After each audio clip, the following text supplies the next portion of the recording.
up? What's up? What's up, beautiful people? I'm Ray, and this is my favorite reptile podcast, and I'm from Alluring Serpents. Um, if this is your first time here, this is a podcast where we talk about business and good business practices, and we talk about the things that we don't know, right? And it's super important to have information to be successful in what we want to do. And the goal of this podcast is to bring on people that are successful business owners in the reptile industry and have them share with us, some of their tips and tricks and experiences so that we can grow together. So I always say it's learn together, grow together, and succeed together. Because as a team, we can accomplish all kinds of things. If you're riding solo, um, you can accomplish things, but it might take you a little bit longer. So better to work as a team, better to work as an industry as a whole. Let's bring new people in. Let's show them what's going on. Let's teach each other. Let's help each other. Let's grow together. Let's succeed together. We got a really awesome show today for you guys. We got Will and Audra from Flawless Exotic Creations. They're going to be spewing tons of gems that you guys are going to be able to use and apply in your own practices and maybe bring some new information to light that maybe you didn't know about. Before we get into that, we got some stuff that we got to take care of. So with Matt from American Made Exotics, which he was on the show a few episodes ago, we ended up streaming on my platform, my favorite reptile podcast, and we were streaming on his platform, and we're doing the same thing again this time. So if you are on the Flawless Exotic Creations channel, big salute to you. Thank you guys for being here. Appreciate you very much. And if you're returning and you've seen the shows before, you already know. Love you very much. Thank you for the support. Appreciate you guys being here. If you're new to the show, make sure you hit that subscribe button. Make sure you hit the notification bell. Don't forget to like the show. Hit the like button. We're definitely dropping videos every week. Next week, we have Jason from Canadian Reptile Adventures. So it's going to be cool to get perspective about business in the industry across the border. So make sure you tune in for that. That's going to be a cool show. Real quick, I want you guys to know that this episode is sponsored by my boy, Brock, over at Morphinary Arts. Really appreciate the sponsorship, bro.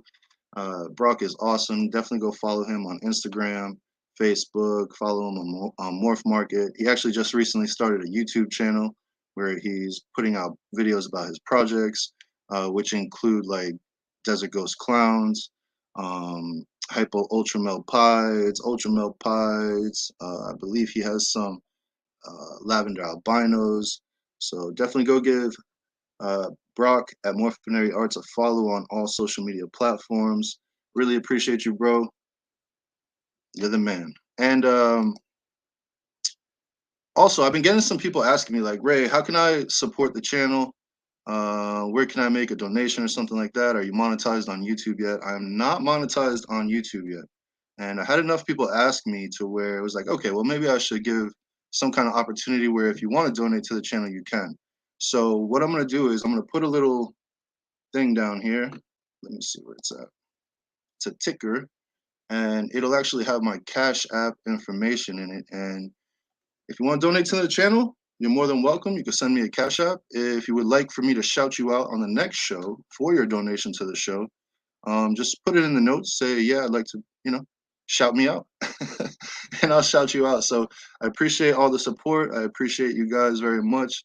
I'm actually shocked and super humbled that people want to sponsor the show already and that people want to donate to the show. It's actually just extremely humbling. Like who am I? What am I doing? But I'm trying, and the efforts I guess seen and the love that I'm getting for it is amazing. So you're gonna see a little ticker down here. This episode is sponsored by Morphinary Arts. Go follow them on all social media platforms. And to donate on the channel, use Cash App, and it's going to be Family First 753. And if you want me to shout you out on the next show for your donation, just leave a little note, and I'll take care of that for you. At the end of the show, we always do a giveaway. So if you're new to the channel and you don't know about this, we always do a giveaway. I always give away a T-shirt at the end of the show. You just gotta do something in the chat, whether it be write a hashtag or something like that, and then I'll put you in the wheel, first 5 people, and you can be the winner of one of these awesome T-shirts. And it comes as an exclusive T-shirt where it will have episode 6, Flawless Exotic Creations, on the front next to the snake head there. And that's super awesome. Also, Will and Audra are going to do a $50 store credit that will not expire, and you can use to put it towards an animal, maybe get some merch. It's really up to you. Maybe put that towards a Patreon, because Will and Audra have a Patreon, and I think that's super cool. So, yeah, that's what's up. I think I touched on everything. Again, appreciate all of you for being here. And if you're new here, I hope you enjoy the show and find it super informative. So I'm going to kick that intro video, and then we're going to pull we're going to pull Will out, and then Audra's going to join us a little bit later. So, what am I even thinking, man? Let's do shout outs. Can we do shout outs? Let's do shout outs real quick. Slacking, man. I'm excited to get Will up here, man. I forgot about you guys. My bad. All right. More Valley. Not sure. 100. Why you going like this? But it's all good. What's up, bro? Thank you for being here. Brian, always a pleasure, big dog. Let's get this weekend started right. Oh, and as a matter of fact, speaking about getting the weekend started right, I'm glad that you're here. Ooh, it looks like I'm lagging a little bit. Maybe I am. Maybe I'm not. But after this show, usually end this around like 7-ish. After this show, Hair Down Friday, Keys Constrictors YouTube channel. We go over there. It starts at 8:15 p.m. Eastern. We all hang out. It's a group of us together. We talk about snakes. We show snakes. We talk about life things. We do egg cuttings. We do all kinds of stuff. So definitely want to be there after this. And that is why we're talking about getting the weekend started right. And then Saturday, at 1 p.m., we got Lady Tiz. Check out her on her YouTube channel. Then we have Kent from Craft Brew. Check out his channel at 4 o'clock.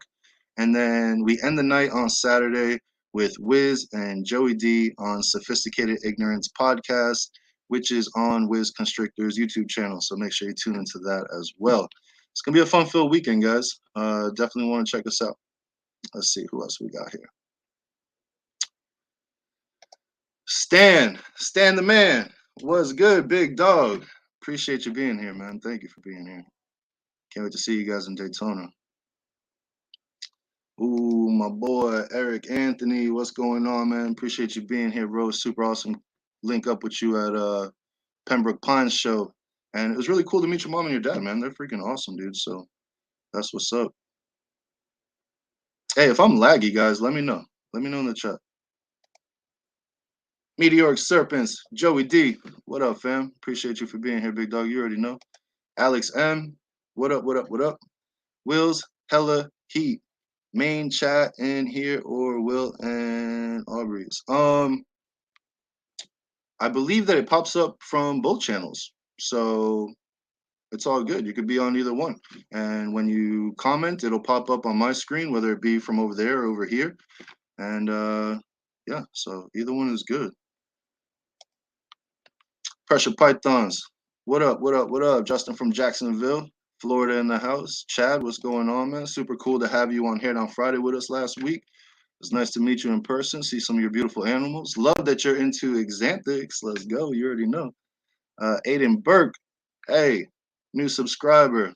Appreciate you, man. I guess, yo, man, shout out to MJ, bro. MJ sees, me just write something, man, and he just shows mad love. And MJ is the man, bro. He puts in the work, and he's dropping videos and lives all the time. So definitely go check out Trap Talk Reptile Podcast on YouTube. He also has a Patreon that you can check out. Check him out on Instagram as well, where he's super active. Appreciate you, big dog. Big salute always, man. Love you, bro. Yeah, make sure you hit the like button, guys, if you're here. And if you're on Flawless, make sure you hit the like button there. Musical Pythons, what's going on? Big deal. Yo, appreciate you being here, big dog. It was nice to meet you at Pembroke as well in person. Super dope, man. You got some amazing animals and you're super just like chill, man, laid back. I love it. Game of Odds, what's going on, bro? What's going on?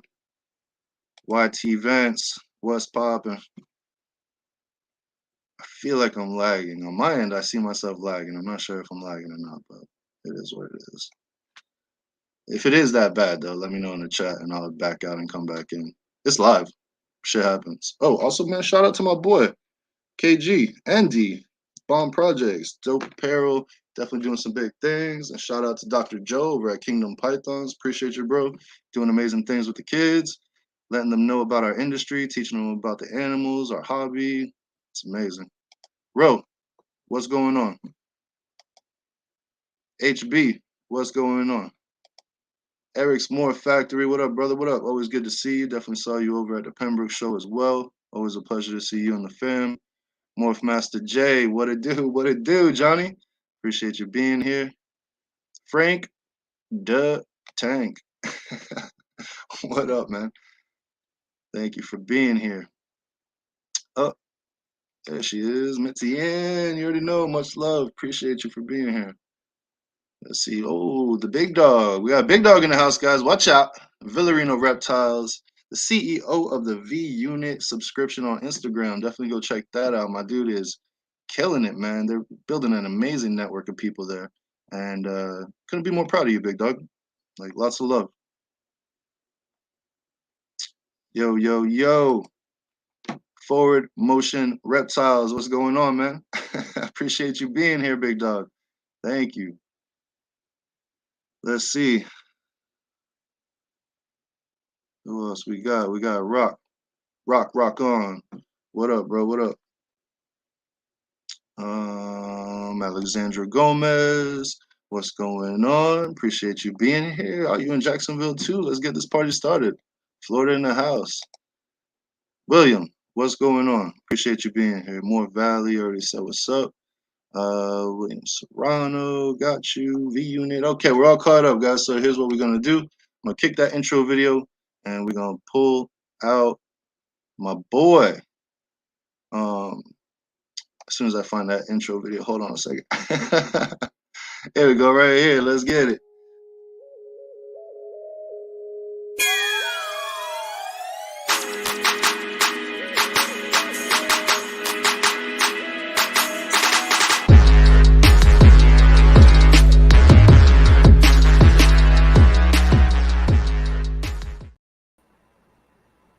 You are now tuned in to my favorite reptile podcast with the big dog, Will from Flawless Exotic Creations.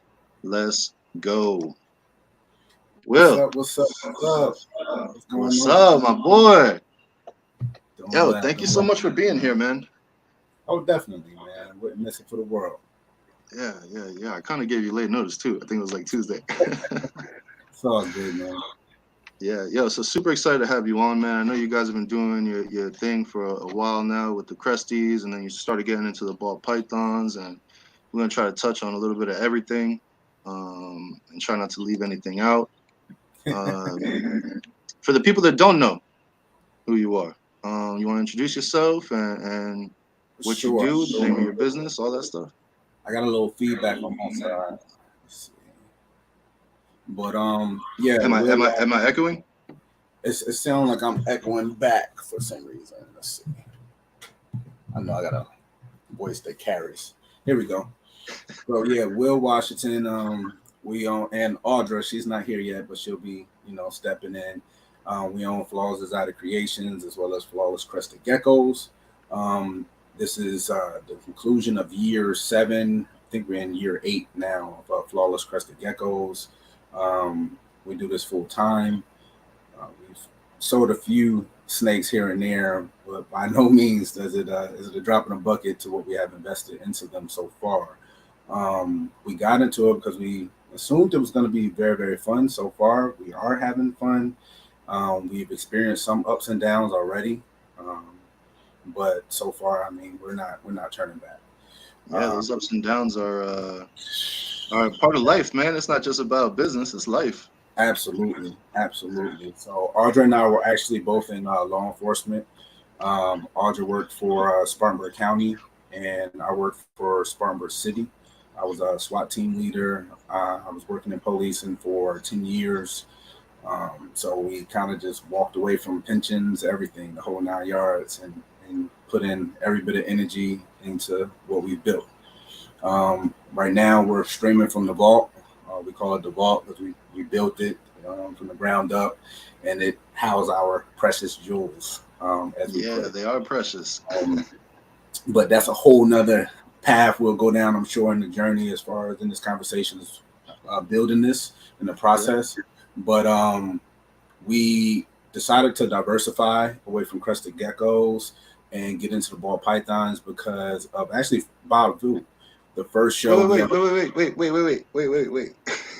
I want to know. I want to know real quick. So you said you were in law enforcement, and then about 7, 8 years ago, you got into the Cresties.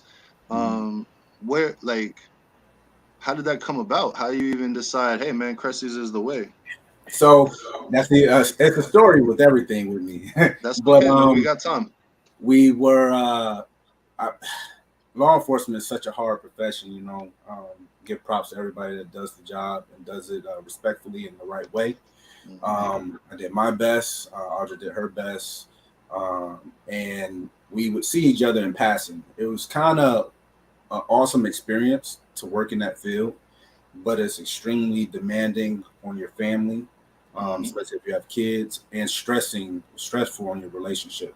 I would say that's probably the weakest part of our relationship during that building process because I worked third for 7 years, and Hmm. I was on call for almost 5 years straight. That means your days off. There's no drinking, nothing, because I was SWAT team leader. You got to Yeah. be ready to roll at any given notice.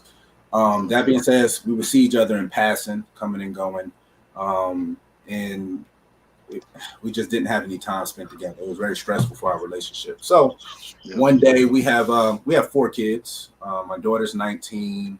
We have a 12-year-old, 13-year-old, 14-year-old, all boys. Um, You got your hands full.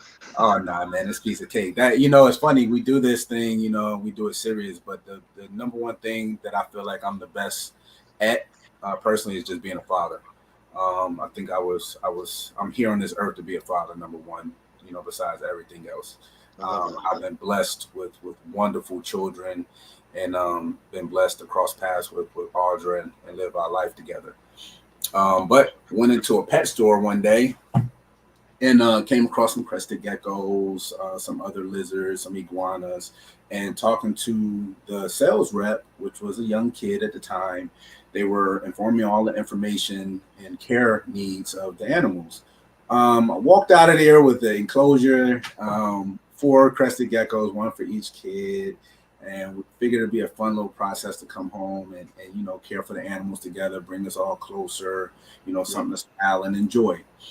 Well, just like this business stuff, I deep dive into absolutely everything. So I listen, take notes, and then I research. And everything they told me at the pet store was wrong. Everything they told me at the pet store was wrong. I had one enclosure, 4 geckos, housed them all together, was giving them bugs every day. Everything they told me was wrong. Um, got involved in a lot of the Facebook groups. A lot of people were kind of up and down as far as the Facebook groups. I love the Facebook groups. I feel you have to be very mature as far as the way you receive information. And we've always been on the fence as far as we don't get involved in any negativity, no drama whatsoever. We don't even Yeah. associate with it. No time for Um, that. yeah, so we take the good with the good, and the bad we leave it where it's at. So Like, in that research, we came across a lot of big breeders, Altitude Exotics, Crystopia, a lot of huge names, Pangea, and we start seeing different colors and morphs, and started researching what does what, and next thing you know, we were literally ordering, I don't know, anywhere from 5 to 10 geckos every month. Until yeah, it was deep. We were building enclosures, custom enclosures. It was very fun and interesting to get started. Spent a ton of time doing it. Wasted a lot of money at the start because a yep. lot of the first enclosures we got, we no longer have them. But it's kind of like paying your dues and rite of passage to where we feel. So Audrey and I, we were deep diving into it, and it was actually her idea to link in with Brian from Altitude Exotics. He's like a family member. He's like my brother now. We vacation together. We've been to Belize. We've been to Cancun, Mexico twice, like Vegas. all kinds Yeah. of crazy And trips. that's how it happens, man. Like you start to meet people within the industry and you build these relationships and you don't realize like they literally become family. Absolutely. Yo, I have so many people that are closer to me through this industry than people I've known for 20 years that all I did was party with and hang out with, right? And do nothing really Absolutely. productive. That's the way. I mean, but that's the way it should be because that also ensures that you have checks and balances in your system. Um, whatever your standards may be for your business practices. If you come, same thing with Audra. If I come home one day and say, "Babe, we're about to go rob a bank," they open up at this time, blah blah. She's like, "Are you stupid?" Like, no, we ain't doing that. And Yeah, it's the yeah. problem comes in where that's a horrible idea, and you're sitting there on the sideline, and you're like, "Yeah, go do that." No, Yeah, stop the train yeah. wreck. Stop it. So that's what your checks and balances are there for. Unfortunately, some people when they are checked, they kind of buck up to it. Oh, and they feel like it's I don't know somehow slighted or coming Yeah, from a they feel different like it's almost like disrespect instead of guidance, right, right? and then they break that bond. Yeah. But that's And okay because at the end of the day, you know, God doesn't remove people from your life that need to be in your life. right, That's right, how I think about it. So exactly. So never a hard we feeling, right? Oh yeah, definitely not. And so we started, as collectors, Were you and guys started, still working? Were you guys still working when you started this like we heavy were buying? feeling. Oh yeah, we were working all the way up. We should have been left the workforce way before we did. I'll tell you that story too. But yeah, we were working the majority of this time, and Okay. just kind of buying and buying and buying. We didn't have a brand. We didn't have a business logo, LLC. We didn't have any of it. We were just Right. literally just dumping the money into the investment side of it with no foreseeable plan in front of us. We Right. just wanted the prettiest, best of the best that we could find at the moment because we were having fun with it. Yeah, that's how it goes, man. Problem comes when you're sitting there with 80, 90 animals and you're like, okay, now we're planning out breedings, and you get some babies pop out, and now you're like, okay, well, what are you going to do now? And then Audra did hair. She's a hairstylist for 12 years, and I'm a professional bodybuilder. I have a brand clothing, it's just a whole flawless branding. Oh And yeah, man, y'all are good about that. We're gonna get into that too. Hold on, you bodybuilding, man. Let me see it one time. man, yeah, I yeah, am. My yeah. boy jacked. Hey man, it's a lot of dedication, a lot of hard work, a lot Yeah, of grit. And having kids, you're kind of showing them that anything you put your mind to, you can do. And 100%. they're forever grateful for these businesses that we've started and run because now they work for us. They come down and work for us. That's a tax write off, Yeah. and it also puts money in their pocket for all their video games and toys and all their interests in movies and things of the sort. Yeah, I heard Um, something like that where you could pay your kid up to I think it was like 12,000 for the year, right? yes, yes, I believe it changes adjusted a little bit, but everyone would, like I said, I'll say it over and over again. You're always going to want to get a CPA and consult your CPA. You want to Yeah, consult your 100%. tax professional. It's So always so let's so let's get into this real quick. You got a lot of animals, damn near 100 animals, right? You guys are still working. You want to start breeding, doing projects, da da da da da. Who came to who and said, "Hey, let's take this more serious. Let's start a business." um, well, I got a weird way of the way our household is ran. Um, it's I guess you say it's a double-edged sword. Audra's on one side, I'm on the other side. So if there's something I believe in her enough to marry her and be with her and have a future with her as a partner, that I feel she's bright enough to come up with her own decisions. Hmm. Anything that comes into question, we'll put our heads together. But for the sake of the argument, if she comes up with a plan and say we're rolling with it, we're rolling with it. If I come up with a plan with it, we rolling. Yeah, So as far as the business concept, it was me. Certain parts of the business that were extremely expensive, it was a lot with her making a decision saying, "Hey, we should probably do that," which yeah, shocked me because Audra, as probably any hairstylist, is very difficult to make up her mind. And I'm always putting her on the spot because she asks me something, that's frugal. She said, "Hey, what do you think we should do? Hey, make a decision. Whatever you decide, that's what we're doing." Yeah, And we that's riding together. we Ride ride. together, die together. Let's go. Right. So that's So who how. came up? Yeah, who came up with the? So actually, you got two different businesses, right? So you got Flawless Exotic Creations, which is ball pythons, and then you Yep. got Flawless Crested Crested. Geckos. Yep. Okay, So so who came up with the Flawless Crested? that was me. I came up with both the names. We're trying to do everything on the branding. So we take, which another rabbit hole to go down. We've taken a few like business classes in the business that we ran previously, as far as branding and the importance of branding. So we wanted everything to fall under the umbrella. We had no clue at the time when we started Flawless Crested Geckos that we was going to branch off and actually do Flawless Exotic Creations.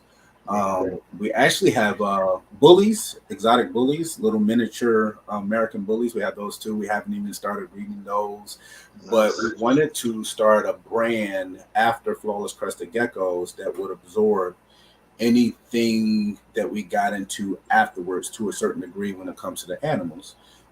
So we thought of Flawless Exotic Creations. So it's going to be primarily for the foreseeable future, going to be just ball pythons, but we may get into the exotic bullies. We have a male and female here now, which are beautiful dogs. They're very expensive Yeah. hobby to get into. But that's how it came about, and then it was just logos, design, hiring people Right. to So kind you of. already had business experience prior to starting Yeah. these businesses. Yes. Okay. And you also went to business school and like Went to marketing college. school. Went to college for business administration, branched over into marketing, but then also everyone should take a deep dive and look into YouTube, which is what we're on right now. Yeah. You want to dive into YouTube and get a lot of the free advice. And Audra's horrible with it because she has ADHD. So she'll watch like the first 2-3 minutes of it. It's like, me, I can watch 20 hours of video to get the 20 minutes of information that was locked in there that we Yep. absolutely needed. That's just how I'm programmed. I Dude, got I have learned an abundance of so many things. I mean, I Mhm. learned how to build high frequency electromagnetic pulse machines off YouTube. I've learned about herbs on YouTube. I've learned about obviously ball pythons on YouTube. How to fix cars. I'm a big DIY guy, so I love building stuff and using my hands. Yep. So YouTube has been a better teacher than anybody has ever been for me. Tell me about it. Tell Yeah, me take about that to heart, guys. If you definitely want to learn something, you should it. be Do on that some too. research. Yep. Self education is super important. Just sit there and listen. Sometimes you're gonna listen to things you already know. Sometimes you're gonna listen to information that's misinformation. It's okay. For example, I never really understood, the down, the thumbs down. For example, I personal opinion, I think the thumbs down button is pretty much there for people that's putting out any type of hurtful information, any harmful information, Yep. extremely misleading information. But you know, I don't necessarily think it's there for if you just have a difference of opinion. I think someone else, put out content, because they understood it one way, and in the comments you can have a conversation. Yep. And you gotta So have some discernment. right. It's not about just you watch one video and that just Hmm. that's the written truth. No, you gotta accumulate information from many different sources and come up with your own base of what is true and what's not, and then apply Yep. it to prove those theories out, right? Yep. Yep. That's the way I believe. So as far as the education, you want to reach out. There's a bunch of marketing classes. The rule of thumb that we typically use, you set a budget because at the end of the day, it's all going to be a tax write-off. So if you can find very affordable classes, whether they're online classes, part of your community college in your local area, whatever it may be, and you set a budget, $500-600 over the course of the whole year, and let's say you take I don't know 2 or 3 classes for that budget, and only one of them was really worth it. That was worth the whole $600 in our eyes. Plus, it's all right. You can write it all off, and the information you gain will be invaluable. So, it's continuing the education. You need to continue to be a student. Yep. And that's what we're big on. Just continuing to be a student. 100%, man. I agree wholeheartedly. I did something called the Forum. I don't know if maybe you guys have heard of it, maybe you haven't, but it's called the Forum, and basically it's about like self realization and like self improvement and holding yourself accountable and all these different types of things. People always are like, "Oh, you're like the Yoda of whatever," and I'm like, really? I fill my brain with purposeful information so that I could share that with people I come across because Right. I don't want to talk to you about the next Jordans that are coming out. They might be cool, yeah. I'll be like, that's cool, but I don't serve you, Exactly. by talking to you about things that cannot help you. So That's good. That's a good way to look at it. That's a yeah, good way to look yeah, at it. yeah. So I'm all about that, man. So if you're out there and you're wondering how some people are the way they are, it's because they're filling their brains with the right information, and you can too. It's not exclusive, you know. Yeah. So that's what we ended up starting a business off of the geckos. We branded it as flawless crested geckos. We pounded the pavement on that, and the way we did it was hitting all across social media. And I guess a lot of people could take notice of that. When you have certain animals, you want to take high quality photos, high quality videos, and don't wait to the last minute when you have something available. Same thing what we're doing with Flawless Exotic Creations. We've made actually already a bunch of snake sales, whether it be word of mouth or actually on MorphMarket. But before we had anything going, I mean, it's just put the content out. Put the content out so people could put a face with the brand. They can get to know you, see what you're about, see your personality, because that's the society we live in now. Everybody wants to get to know you. They want to see the person they're actually spending their money with. Yep. Audra was big behind that concept and pushing that after we got her comfortable with getting on camera. Yeah, yeah, yeah. Let me tell you. Listen, I talk about this all the time, and I say it all the time because I feel like more people deal with this than Yeah, they actually admit, and it's nervousness and anxiety. And like, if you ever see me at the beginning of a show, I'm nervous, I'm anxious, but I push through that, and I hope that I could be an example for people that are dealing with the same thing. To right. say, yo, if Ray could sit there and do that and have it look the way it looks, like it's not perfect, but it's here. But if I could do it, y'all could definitely do it. So everything is content, It is. and put yourself out there so that people get familiar with the people behind the animals.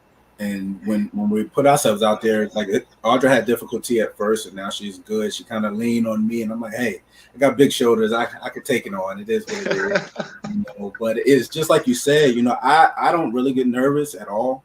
And I know people like that's impossible, but the way I reference it, man, I get on stage in my underwear in front of thousands of people.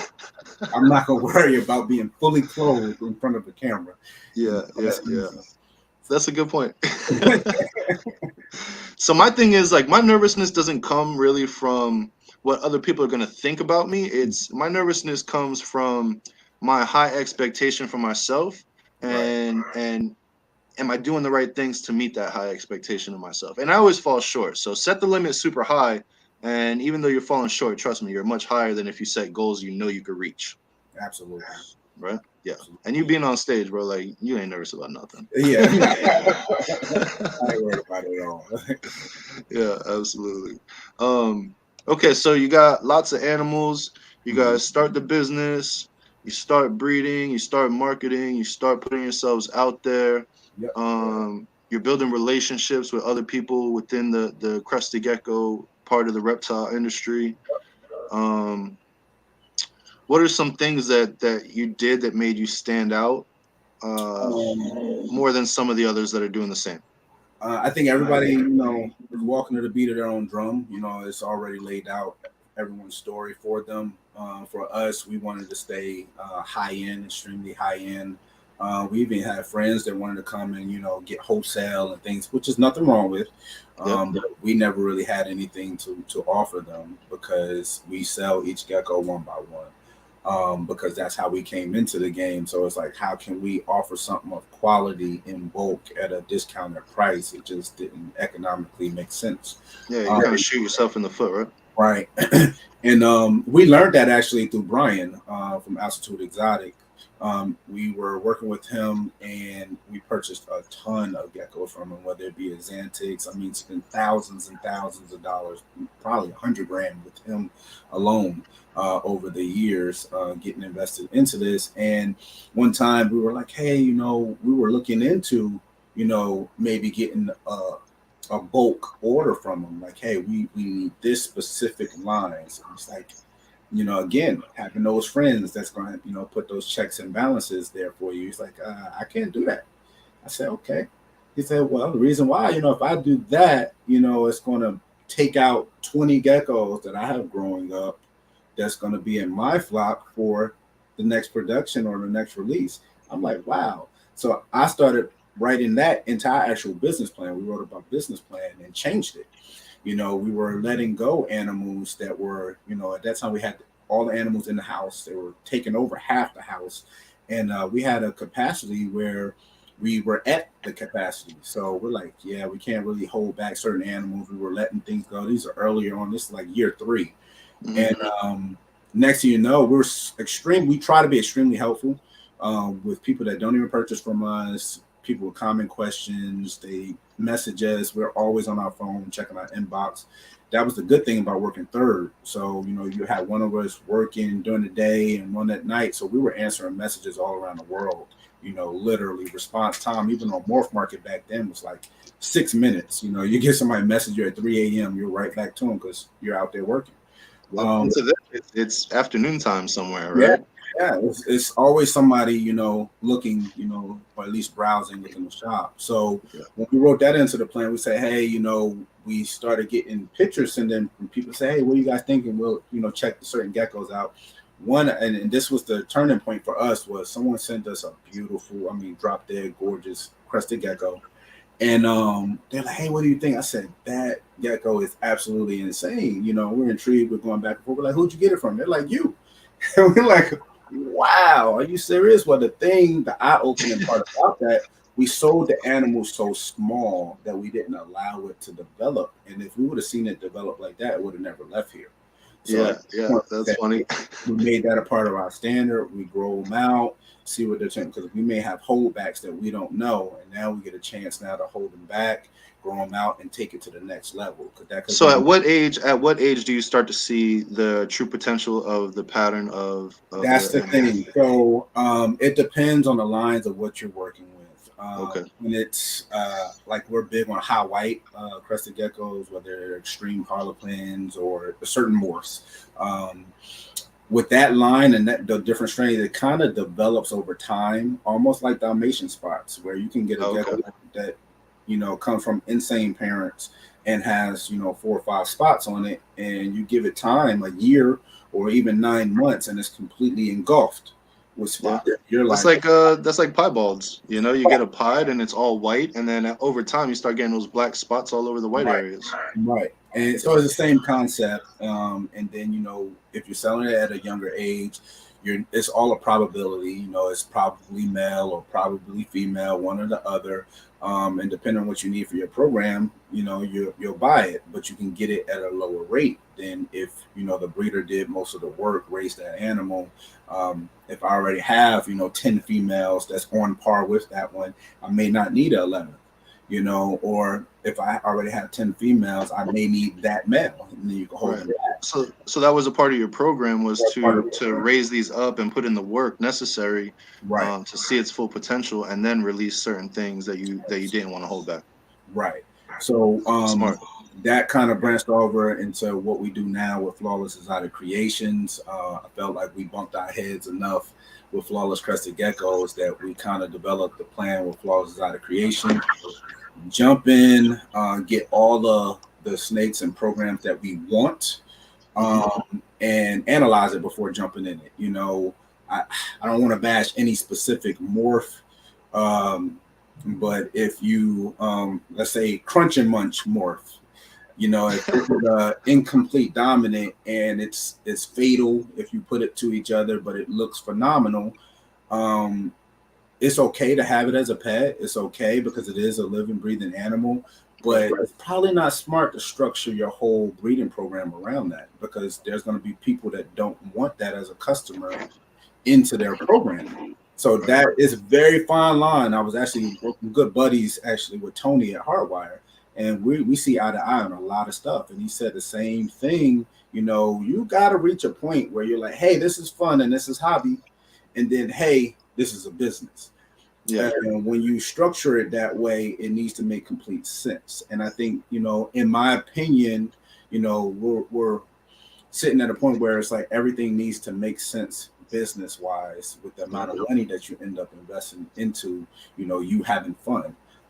If you don't care, you need to stand on that and say you don't care. I remember a lot of people, you know, they say, hey, this is a hobby, I'm having fun. You know, let me go out there and get, you know, $8,000 animal, $8,000 snake, $5,000 snake. And when you see those same snakes selling for half or, you know, 30% of what they spent, they're like, now they're losing their mind. Wait, don't lose your mind. Aren't you still having fun with the animal? It's supposed to be fun. It's supposed to be fun. You know, so it's gotta make sense. You know, Yeah, you that's gotta. what I did.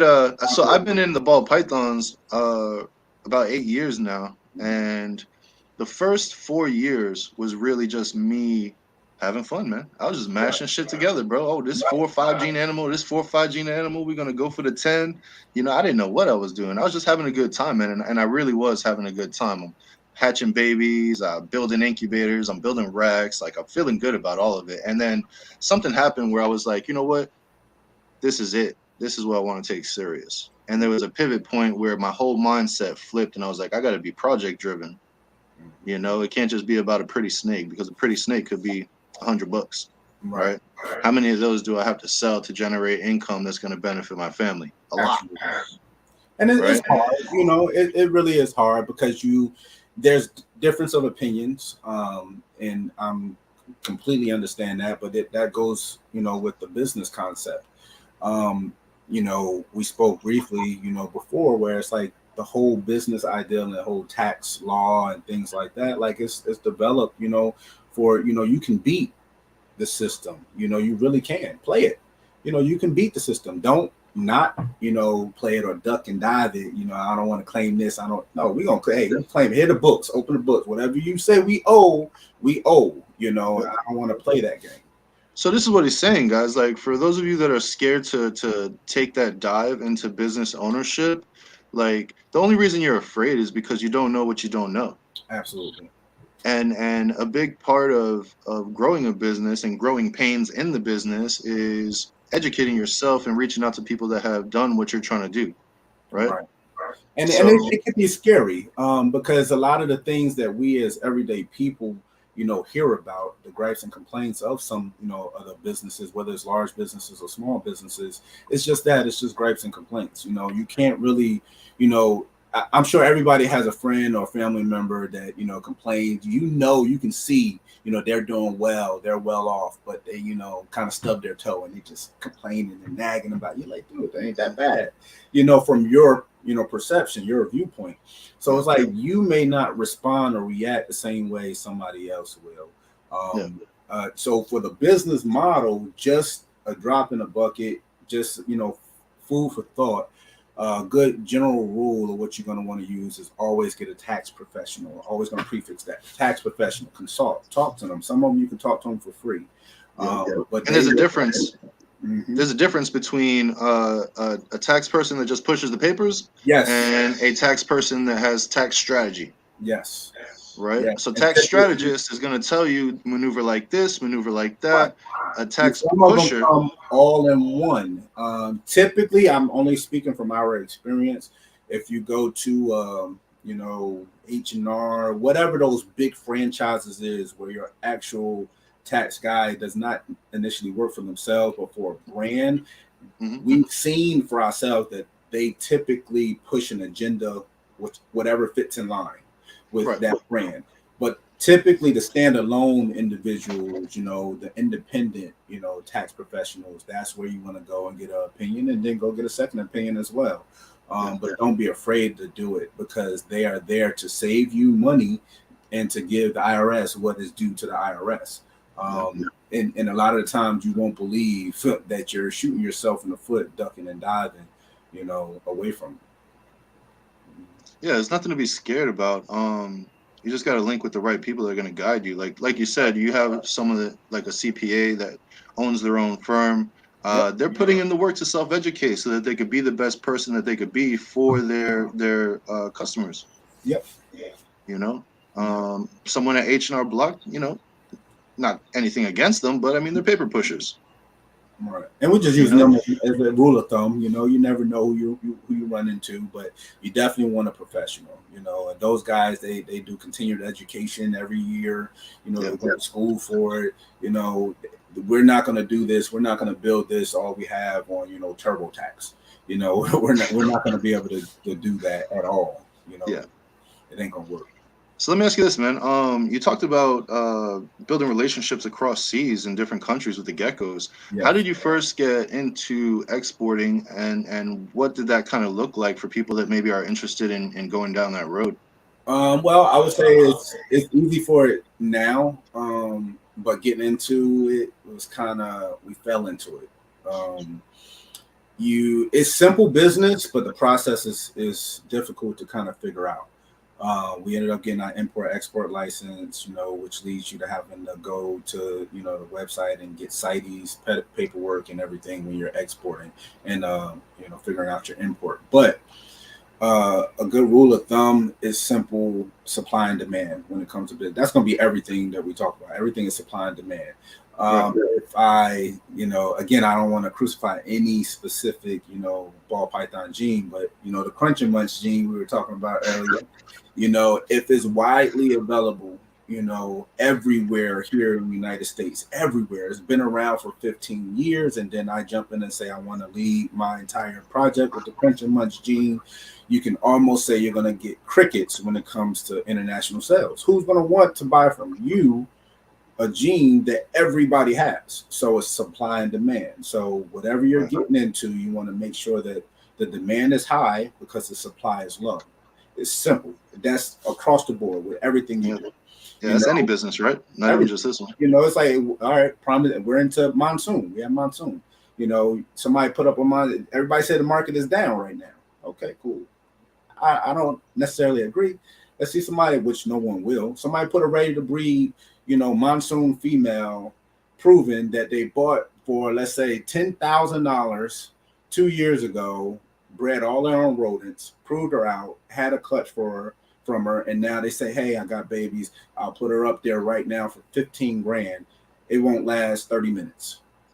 Yep. You know Supply what and I'm saying? demand. So it's supply and demand. It depends on whatever. Somebody put a tornado. I don't know if you heard about it. Somebody put a tornado up there, for 30 grand. I'm sure. Boom. So, Listen, that tornado's fire.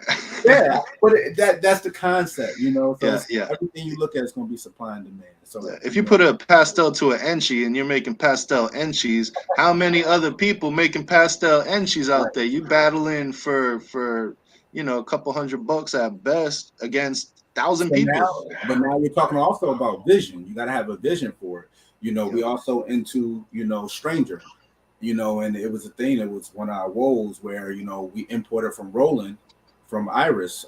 We had a stranger, double het puzzle clown male, and luck of the draw, he did well. We actually got a clutch from him. I mean, he was 850 grams, and next opened his tub one day and he was belly up. And it's like, oh man, that sucks. Yeah. And he was $11,000 snake. It's like it's gone. And hit up Roland. Hey, checking on you. What other clutch is it? Because it ain't his fault. It's just how it works. So he Right. ended up having a sibling that, knock on wood, ended up having pastel. But because we don't like getting males with pastel. It's just us. Yeah. You But want to keep it secluded to the female. Yeah. right, exactly. Make, So makes we good ended up sense. importing his sibling, and his sibling's here. And his sibling now is just hit 850 grams, and I mean he's doing awesome. And we got him pretty much for the next year. But people were asking, why buy it again? Why not wait for it? It's no time to wait. It just is what it is. You eat it. It's a loss. Write it off. Give it to your CPA.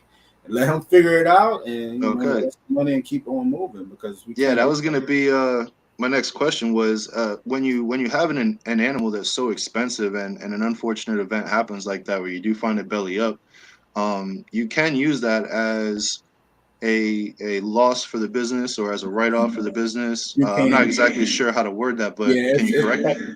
it's technical, but you can use it as a loss for the business.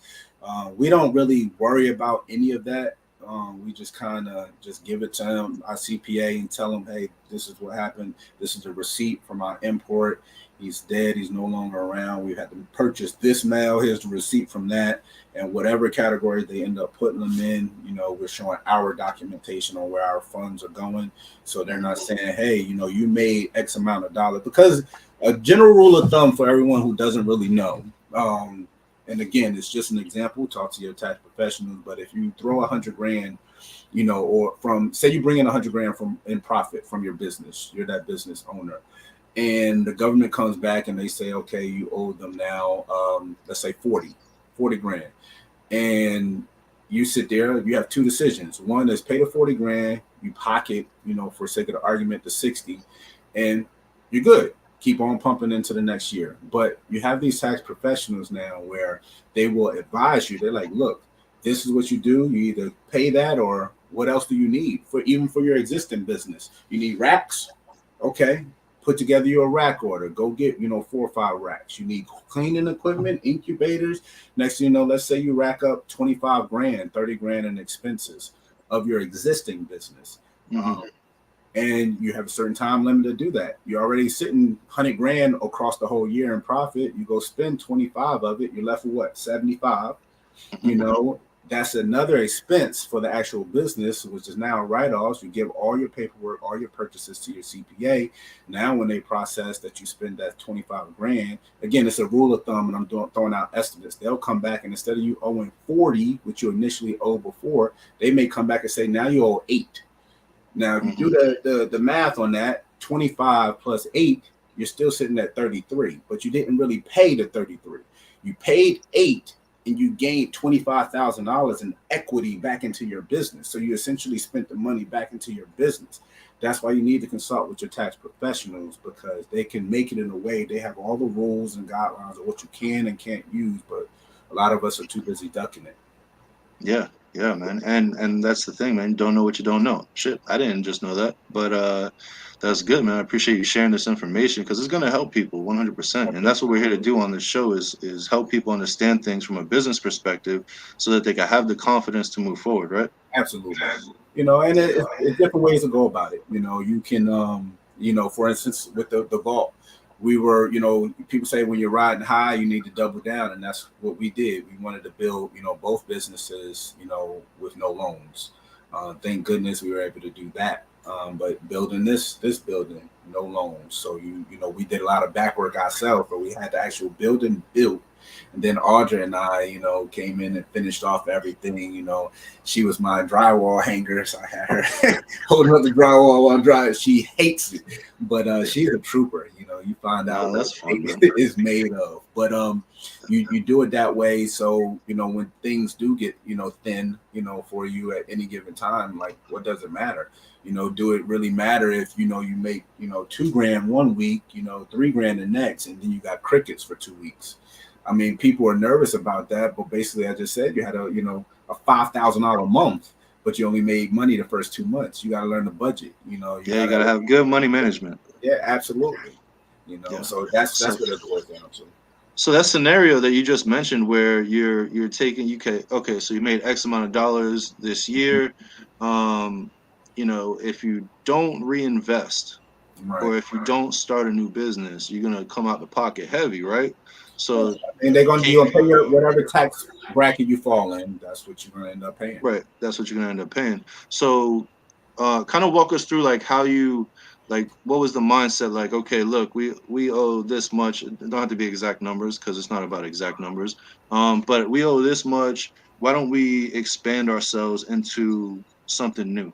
And then kind of explain like how you got, how did ball pythons come up out of all things, right? What was the initial goal at the beginning, and say, hey, look, we're going to invest this much and this is how we're going to move and we're going to focus on these projects. Like, what's that look like? I wish it was that simple, but it Yeah. is definitely not. The rule of thumb is like when in any business, once you get in, let's say 6 figures or high 6 figures, closing in 7 figures, you got to change the way you think about certain things. You can sit there and say, hey, you're just going to fork it up and pay it because you actually made the money and it is what it is.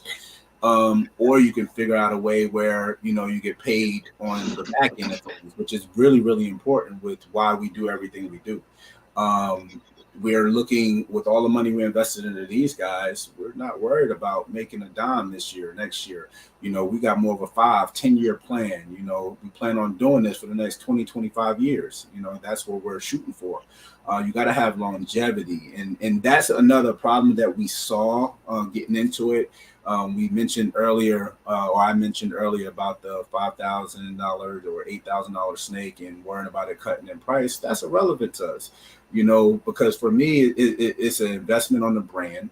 Audra and I have had enough, head-to-head conversations, deep thought, running everything, through the gambit where she sees the plan, she sees the vision. And the vision is, you pay an astronomical amount for a rare snake or a less than heavily available snake, and you have to push the threshold. My man Darren at Sloan Morse, me and him conversate all the time. It's the same concept, man. You can't buy back when they first came out. Let's say when they first were created, a stranger clown. And you get into it years ago when it first, and then you say, okay, and it's not picking on the hobbyists because that's not what I want to, do. But you put that male or female on the shelf, and you say, I got it, I attained it. And now 4 or 5 years later, you've had, 1 or 2 breedings with it. You're progressing along here and there, and you're mad that the price has dropped to $1,800, $2,000. No, all those guys, Billy, Canova, Ozzy, they push the threshold. It's like you get a new gene and, they make sure it's eaten, they make sure it's well cared for, but they push the threshold. You need that animal breeding because at some point you're trying to produce the next generation of what. Think about it. You've been in this longer than I have. What were visual clown pies 4 years ago? Oh, I don't know, man. High 5 figures. Yeah. So me and Darren was just talking, because he, we always bounced off each other, and I should be producing, clown pies this year, but I'm projecting that a clown pie with no other genes, male, next year, $900, easy. Yep. Easy, $900. And you look at it. You can't be upset by that. You can't be upset by that. You can't. But the reason behind it is like, okay, what else are you doing? We have DG pie. We have ultramel pie. We have a lot of double and triple, combinations, but that's not where we want to stay. We want to push the threshold to the next level. So we're in a lot of programs that hopefully, knock on wood, it's going to take us, 5-10 years, to reach a goal, but then the goals change. You revamp what you're going to do next. So you got to keep pushing the threshold. So constantly evolving, yeah. Yep. Shout out to Miguel. Always evolving. Yeah, always evolving, exactly. and it's funny you say that because I watch him, and what he's done, with the gyms he's owned and investing, and that man, he he's big business. He wasn't afraid to invest, and he received a lot of flack, at the beginning, and I don't see why, just an opinion. Well, here I'll say it. People with no money like to talk shit about people that are doing things with money. It just is what it is. And you can hate me for saying that, but hey, man, truth is a truth regardless. Now, here's the thing, right? So we talk about business on this show, and it's not just, it's about money. It's about money. So don't get your mind twisted. What it's about is, what are you passionate about? And then how do you turn that into something that could provide for your family that you love doing? Because if you love what you do, granted, you work a lot more 24/7, but it's pleasurable. You're not going to work for a boss. Plus it's a little different. To add on to what you just said, there's nothing wrong with having a career, enjoying your career, and doing something you love and getting a paycheck for it in that workforce. There's nothing wrong with that. But I promise you, if your animals is what you do for a living and you do nothing else, then I promise you'll make different money decisions, because every decision you make, depends on not whether you or your family eats or survive. So again, that's that threshold between I'm having fun, it's a hobby, and it's a business. And some people ride that pendulum where it's like, It's one way or the other, depending on the season. When things Mhm. are good, it's a hobby. When things is bad, oh, it was a business investment. No, it's got to be one way or the other the entire time. And you Yeah, can move back and forth, but it can't be because of the industry. You got to continue to love what you do. yeah, 100%. So when you got into the ball pythons, what were some projects that kind of fired you up when you first got in? So let me explain. Getting into the ball pythons, it kind of still goes back to the crusty geckos. We structured our whole business plan for marketing and promoting online 100%. So the first 3 years of the business part of it, we were strictly all online sales.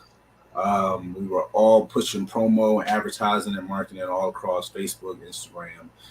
We didn't even come to YouTube until a little bit over a year ago, and then Patreon, which we'll touch on that later. But the reason I brought that up was the very first show that we decided to do. I was actually directly next to Bob Boop. Bob's my man. That's my brother right there. Me and him sat there and talked at the booth. My daughter was working the booth. We had like one table at the time, and he was really intrigued on what we were actually working. Because he actually has crested geckos too. Okay. He plays with crested geckos too. And he was telling me about his whole market, what he does and how many shows he do and the things he doesn't do anymore. And I was really intrigued with him that I ended up meeting up with him, been to his house quite a few times. We hang out and everything, and just picking his brain, and learning the ball python aspect just from him. And then we're also Ozzy supporters as well. We're on his Patreon for all the education that he's putting out there on diversification. Hmm. Um, so after talking with Bob, he actually pointed us in the right direction as far as if you're going to do it, you gotta go 100%. And me Yeah. and him go back and forth. I'm like, he talking to everything we do. So and we got into that, and then we got into the voodoo gene early on. So we got voodoo, and then he was just saying, whatever you pick, make sure you like what you pick and work that gene. He said, if you want to go high end. But if you want to go, middle ground or show level, you got to figure out where you want to be. Right. And we love doing the shows. We will always do shows. But we like to get in front of people. We like to set up the big displays. We like to meet and greet. Hopefully next year, 2024, we have it in our business plan to get over on the West Coast. But we've been over there to Vegas once for a show, but we want to get out to Anaheim and Cali and things like that. Yeah. But Bob pointed us in all the right direction. We decided, we wanted to mirror what we did with the Flawless Crested Geckos, with Flawless Exotic Creations, and go rather, the deep end of high end first. And it's high end for us. We jumped in Monsoon. We thought that was very intriguing and new at the time. Stranger, Puzzle, a lot of double visual DG visual. We got a visual mail that's been killing it for us. Ultra Male Pie from my man TJ. Met him in person. He's a stand-up dude. I can't speak highly enough of TJ. Yeah. Amazing. So much information. We spend a ton of money with him, and like literally 9 months in, I messaged him, about the mail that I ended up getting. I have a Ultra Male Pie from him, and Hmm. he hit me back immediately. He said, "Hey, you busy? Can I call you?" I'm like, "Absolutely." He called me up. He said, "Hey, because I was popping out. We have quite a few breeders with that mail, and a lot of interesting stuff is popping out with them." And he gave me the download on the parents of that mail, and come to find out, we spent money on the mail, and he actually ended up being inchy Ultra Male Pie, which is mind blowing for how hard it is to get incomplete dominance into already recessive animals, Yep. and have that there already. I was stoked, and he's also possible hypo, which will be proven out soon. So So you ended up with an Enchi Ultramel Pod Pos Hypo. yes, did you Fire. Yo, good looks, yeah, TJ. yeah, seriously. So I was huge on that, and talking with him, and he actually gave me a perspective on it because he actually sent in. I don't think it's top secret, but he sent in about 27 sheds, for a full spectrum tests on some of his females.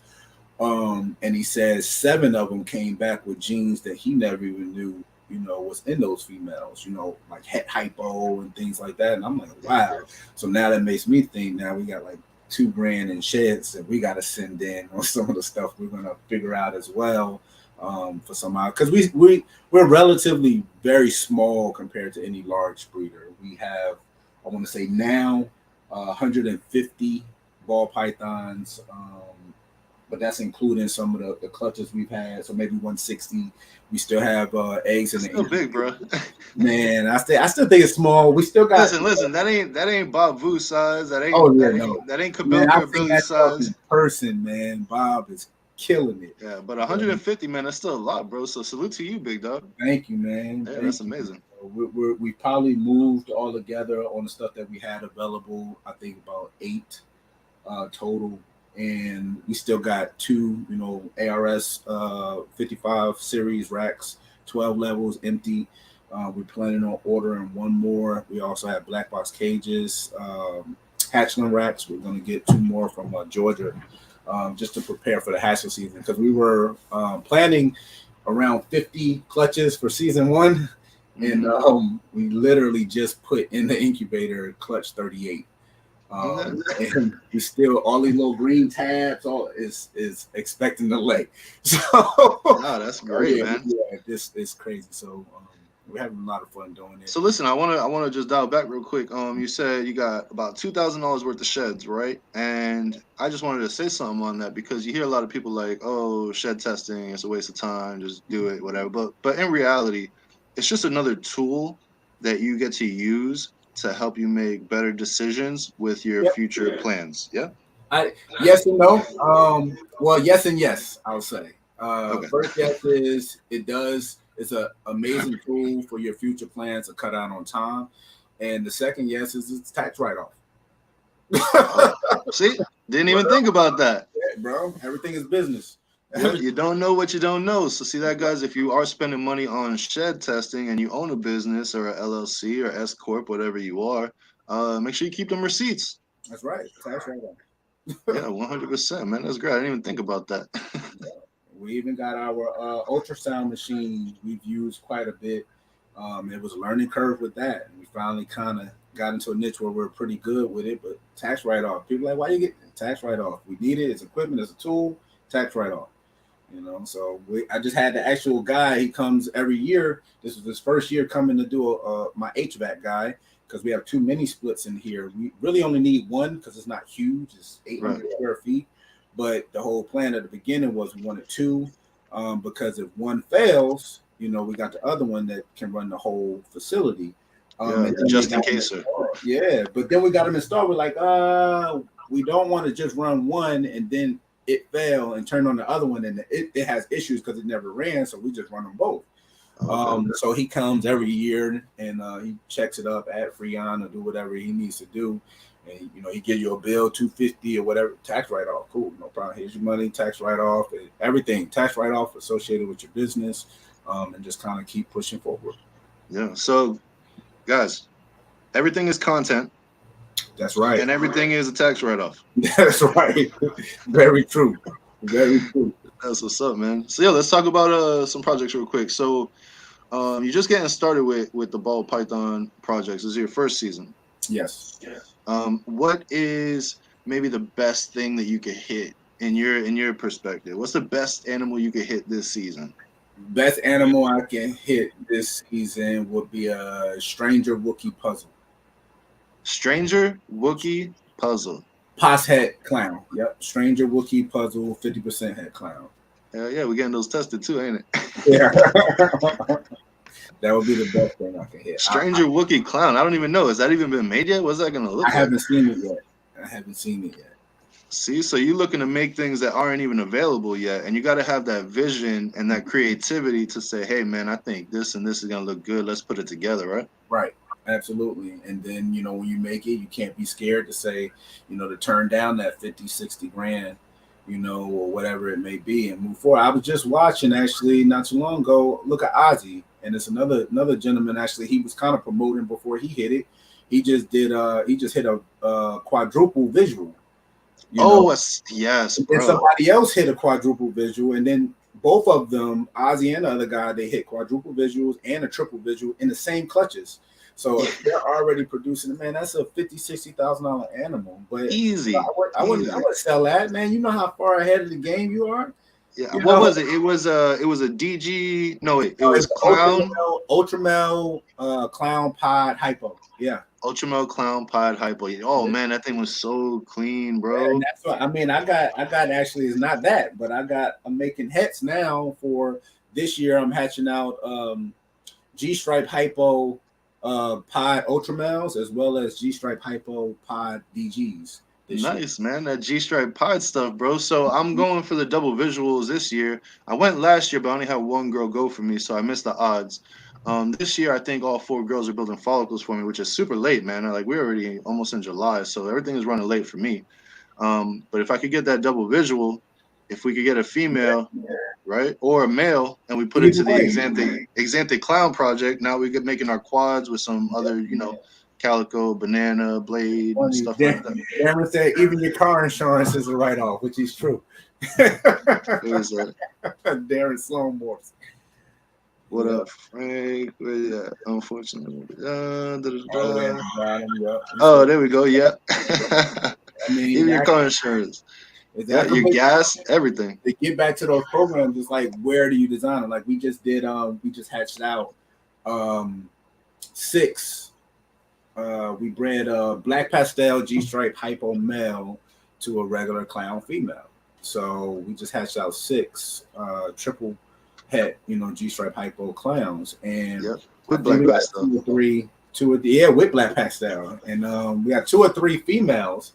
And it's like with that, typically we're probably not going to keep a male back.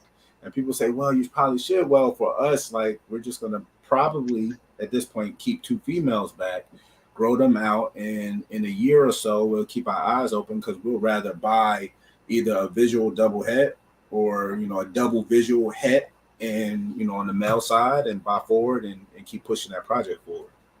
Yeah, and by the time they're ready to breed, there might be other snakes with incomplete doms in There we go. So that you can add to that black pastel. Yep. So you got 2 years to basically look 2 or 3 years to look. Yeah. Now I will say one thing is that I've produced so the double head genetic stripe pods, right? I had 6 males. It was a 6.4 clutch. So it was a big clutch, but I was male heavy, right? So I got rid of 4 males, and I ended up with 2. One of them passed away. I mean, I just belly up, like you said. Now I'm stuck with 1. So like, do you take that into consideration? Like, damn, maybe I should have more than just 1, just in case. Yeah, you gotta have backups, but then it's also a budgeting issue too. So the way we look at it is we play by the 60-40 rule.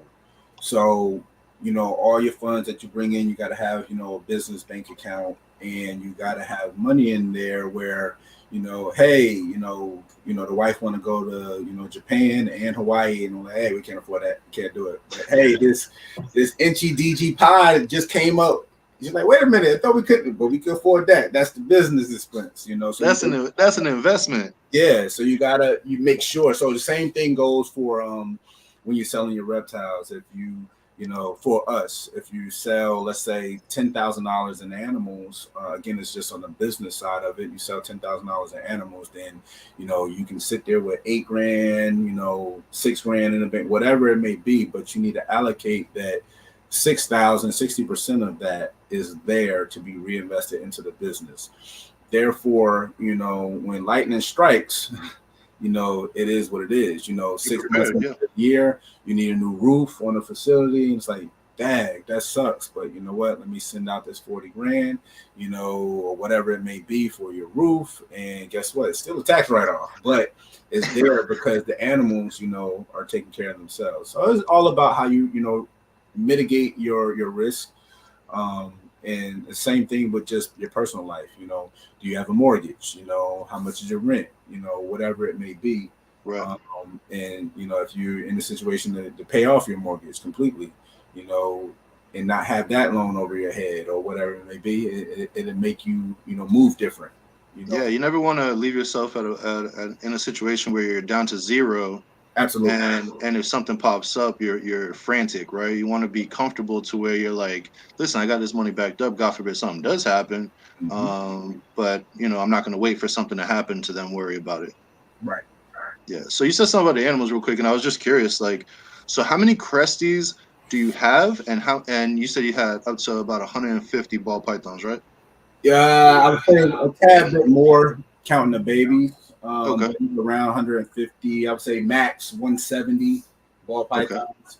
What? Um, but crested geckos, I would say we were up to 2,500. I did a count the other day. I think we're barely touching 2 grand now. We've sold a lot. Actually, this past year, we've sold our 5,000 crested gecko since we've been keeping count.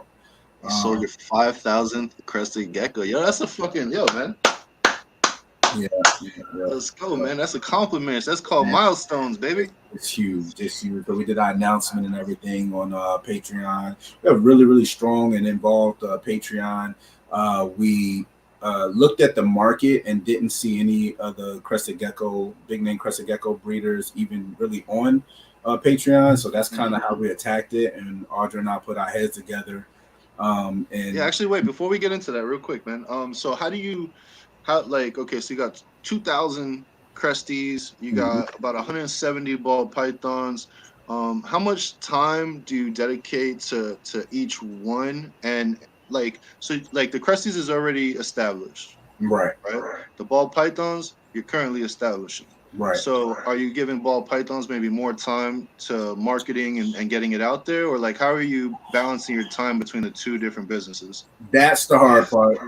Again, we're still students of the game, so we're still trying to figure out a lot of things. By no means are we perfect. We just strive to be flawless. Yeah, um, yeah. it's just it's we put a lot of time into the crested geckos. There's a lot of moving parts when it comes to picture taking and feeding schedules, and then we also have an employee that's outside. We have all of our kids work, and then we also have an outside of the household employee that came asked for a job. So we actually set him on a schedule. He's doing 10 to 20 hours every week. So Which is, technically you have 5 employees. yes, Okay. yes, Plus you and Audra. yep. So Okay. that So you got helps. 7 people working the Yep. project. Yeah. Okay. And it's it's difficult, but it made it a lot easier, I guess, going out and being able to even just have somebody that washes tubs. And that was the biggest concern because there's oh well, they're gonna be down in the building. At first we didn't have internet down here, and with all the insulation that we put in, it was kind of hard for reception. So we got internet service out here. So now we can do lives and things out here as well. But then it's like, oh, they're still gonna be bored. We got a 86-inch TV that we hung on the wall, but tax write-off, write that off for the business. Yeah. So we I started love it. as well. And then we, like I said, during the building process of everything, the infrastructure, we tried to make it as manageable can be. Mm. The whole facility is a smart facility. So, basically I can bring it up on my phone. Alexa, hopefully she don't hear me, but I can tell Alexa to turn on and off the lights. The lights are also on the schedule in the daytime cycle. The air, I can adjust it from my phone anywhere I'm at in the world. Basically climate control. I got hygrometers all around, even in the incubator that's synced up to my phone that's telling me what the temperature and humidity is in here. I have a humidifier in here that I can control from my phone, turn off and on, and a dehumidifier where I can bring down. So we put cycles in here where we'll push the humidity up to 60, 65%, we'll run it pretty much for, 2 days, 48 hours, and then 24 hours will dry it out to 40%. It's already Mm. on an automatic cycle. So it works out perfectly. So we did Do the all uh do the ball pythons need more attention than the cresties? no. By Or us is it the having other way around? it's the other way around. We have so many crested geckos that because we do water changes, so we made it very simple. So we feed on Mondays and Thursdays Mhm. for the crested geckos. Well, I know that real quick. Wait, I know that the amount is definitely more attention to the cresties, right? Because it's just more animals, so it's going to take more time. But if you compare one to one, like I'm not familiar with cresties, so I don't know. Is it higher maintenance than a ball python if you were to just go like one to one? No, I would say they're about, I guess, the same, or maybe a ball python would be more. Only if you're like doing cocoa or changing paper towels and filling water, things like that. So Hmm. 1 to 1 ball python will be more. But in order to have as many, ball pythons as we have crested geckos, I mean, we would need a facility probably 4 or 5 times this size. Okay, But so more yeah, space required, definitely. oh, Yeah. definitely, definitely, and we still have space in here, which is kind of cool. But we're done as far as growing our crested gecko numbers. Man, we've hit some crazy numbers in the past. So now we're like really fine tuning all of our programs and perfecting it. We have no aspirations of growing bigger as far as numbers wise, even though we may get another facility on another property and build that out with some extravagant weird stuff, jacuzzi tub, some lounge area. Real quick, man, I want to touch on something that you're doing with the Cresties, and I big salute to you guys for doing this. If you could explain to us what you're doing with your homie, what was his name? Um, Oh, okay. Oh, you're talking about Brian with Altitude Brian. Yeah, Exotics. yeah. I was gonna say Brian, but I didn't want to get it wrong. So Okay, so Brian, go ahead. What are you guys doing? You and Brian together? so Brian, like I said, he's family, man. We vacation together. We do all kinds of stuff together. But this time we put our heads together and we wanted to offer the people, something that never been offered before. We saw, such a divide between everyone, in this specific year. We don't really have sales per se. We do updates and new listings, and it's like twice a year we'll have a sale. Black Friday, and then our Beat the Heat sale, which is our summer sale. But then Brian also at Altitude Exotics, he has a summer sale. This particular year, his summer sale and our Beat the Heat sale fell in the same week. So he hit me up. We were conversing, we were laughing, like, hey, we're going head to head. I'm like, what are you talking about? He said, we're both going out, putting our geckos on sale at the same time. So we both did well. We cross promoted and helped support each other like we always do.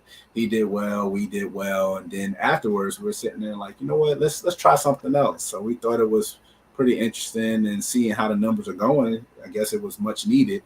Where we decided to do a BOGO, whereas buy one gecko get one half off. But it was a little different how we worked it. We worked it in a way where if you buy from Flawless, a gecko off the website, then you'll get a coupon code to get any gecko on his website at half off, and vice versa. That means, I mean, you can come to our site and buy a $200 gecko and go to his site and buy a $10,000 gecko and get half off. There's no, one you have to buy at a higher rate and get the second one. It's none of that. So you can work the system. And I thought it was really, really creative for us to do that. And we never seen it, happen between two different breeders that's completely separate. So we figured it was pretty fun to kind of approach it that way. Yeah, I look like I'm lagging. Am I lagging to you? Yeah, a little bit. Ah. All right, hold on a second, man. Let me back out and come right back. All right. All right, no problem. All right, keep them entertained for me. Yeah, definitely. So that's the approach that we figured we would go with. So we figured that we can pretty much address both clientele, Flawless fans and supporters, as well as Altitude Exotics fans and supporters. And show, it doesn't matter who you purchase from in the hobby. Everybody's doing this for the same cause to better their programs and push the industry forward. It's all about that gene stacking and moving your programs forward. Yep, there you go. I see you, Bal. Yep. He backed out. So that's pretty much what's going on in the comments. I can still see the comments. DEA, what's going on, DEA? Sea of Serpents. Frank the Tank, as always, is locked in. Ray getting his video all sorted out. Okay. There we go. Yep, you good. Okay, cool. He held it down. We held it down. It's all good. Yeah, sorry about that, guys. That's what happens when you're live. Shit happens. Oh yeah. Okay, so real quick, man, about that, what you're doing with Brian, man.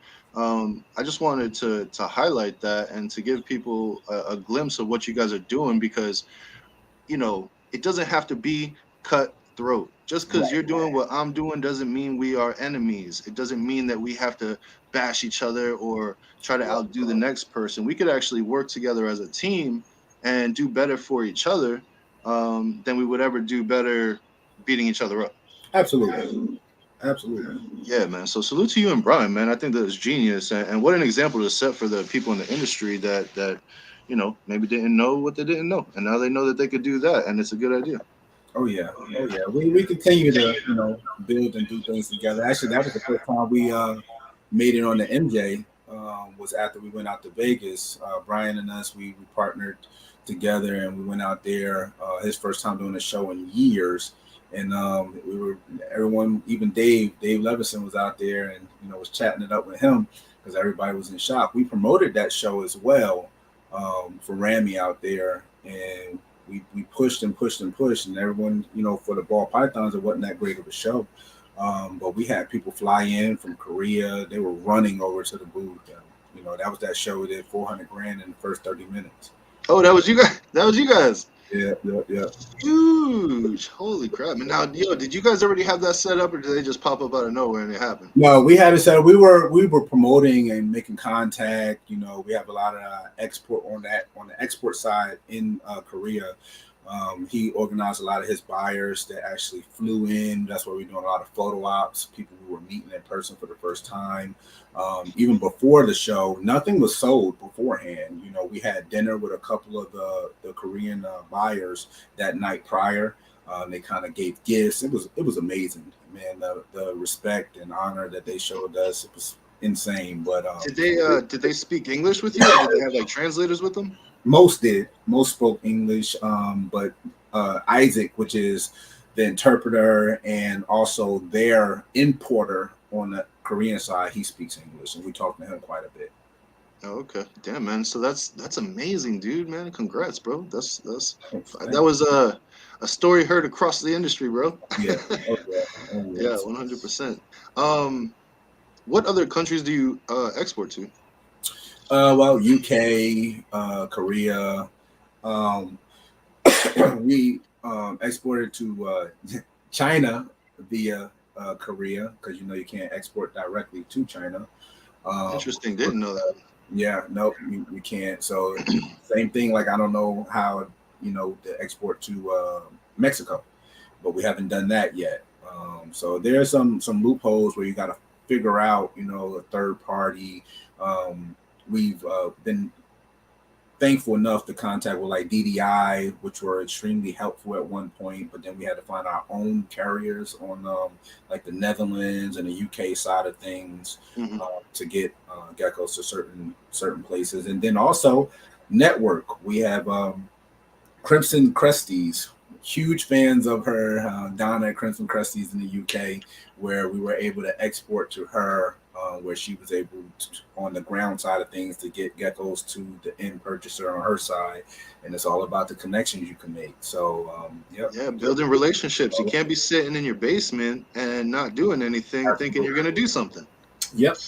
Yep. And it's huge. Yeah. It's huge. Yeah, that's phenomenal, man. You're building friendships and relationships, Oh, yeah.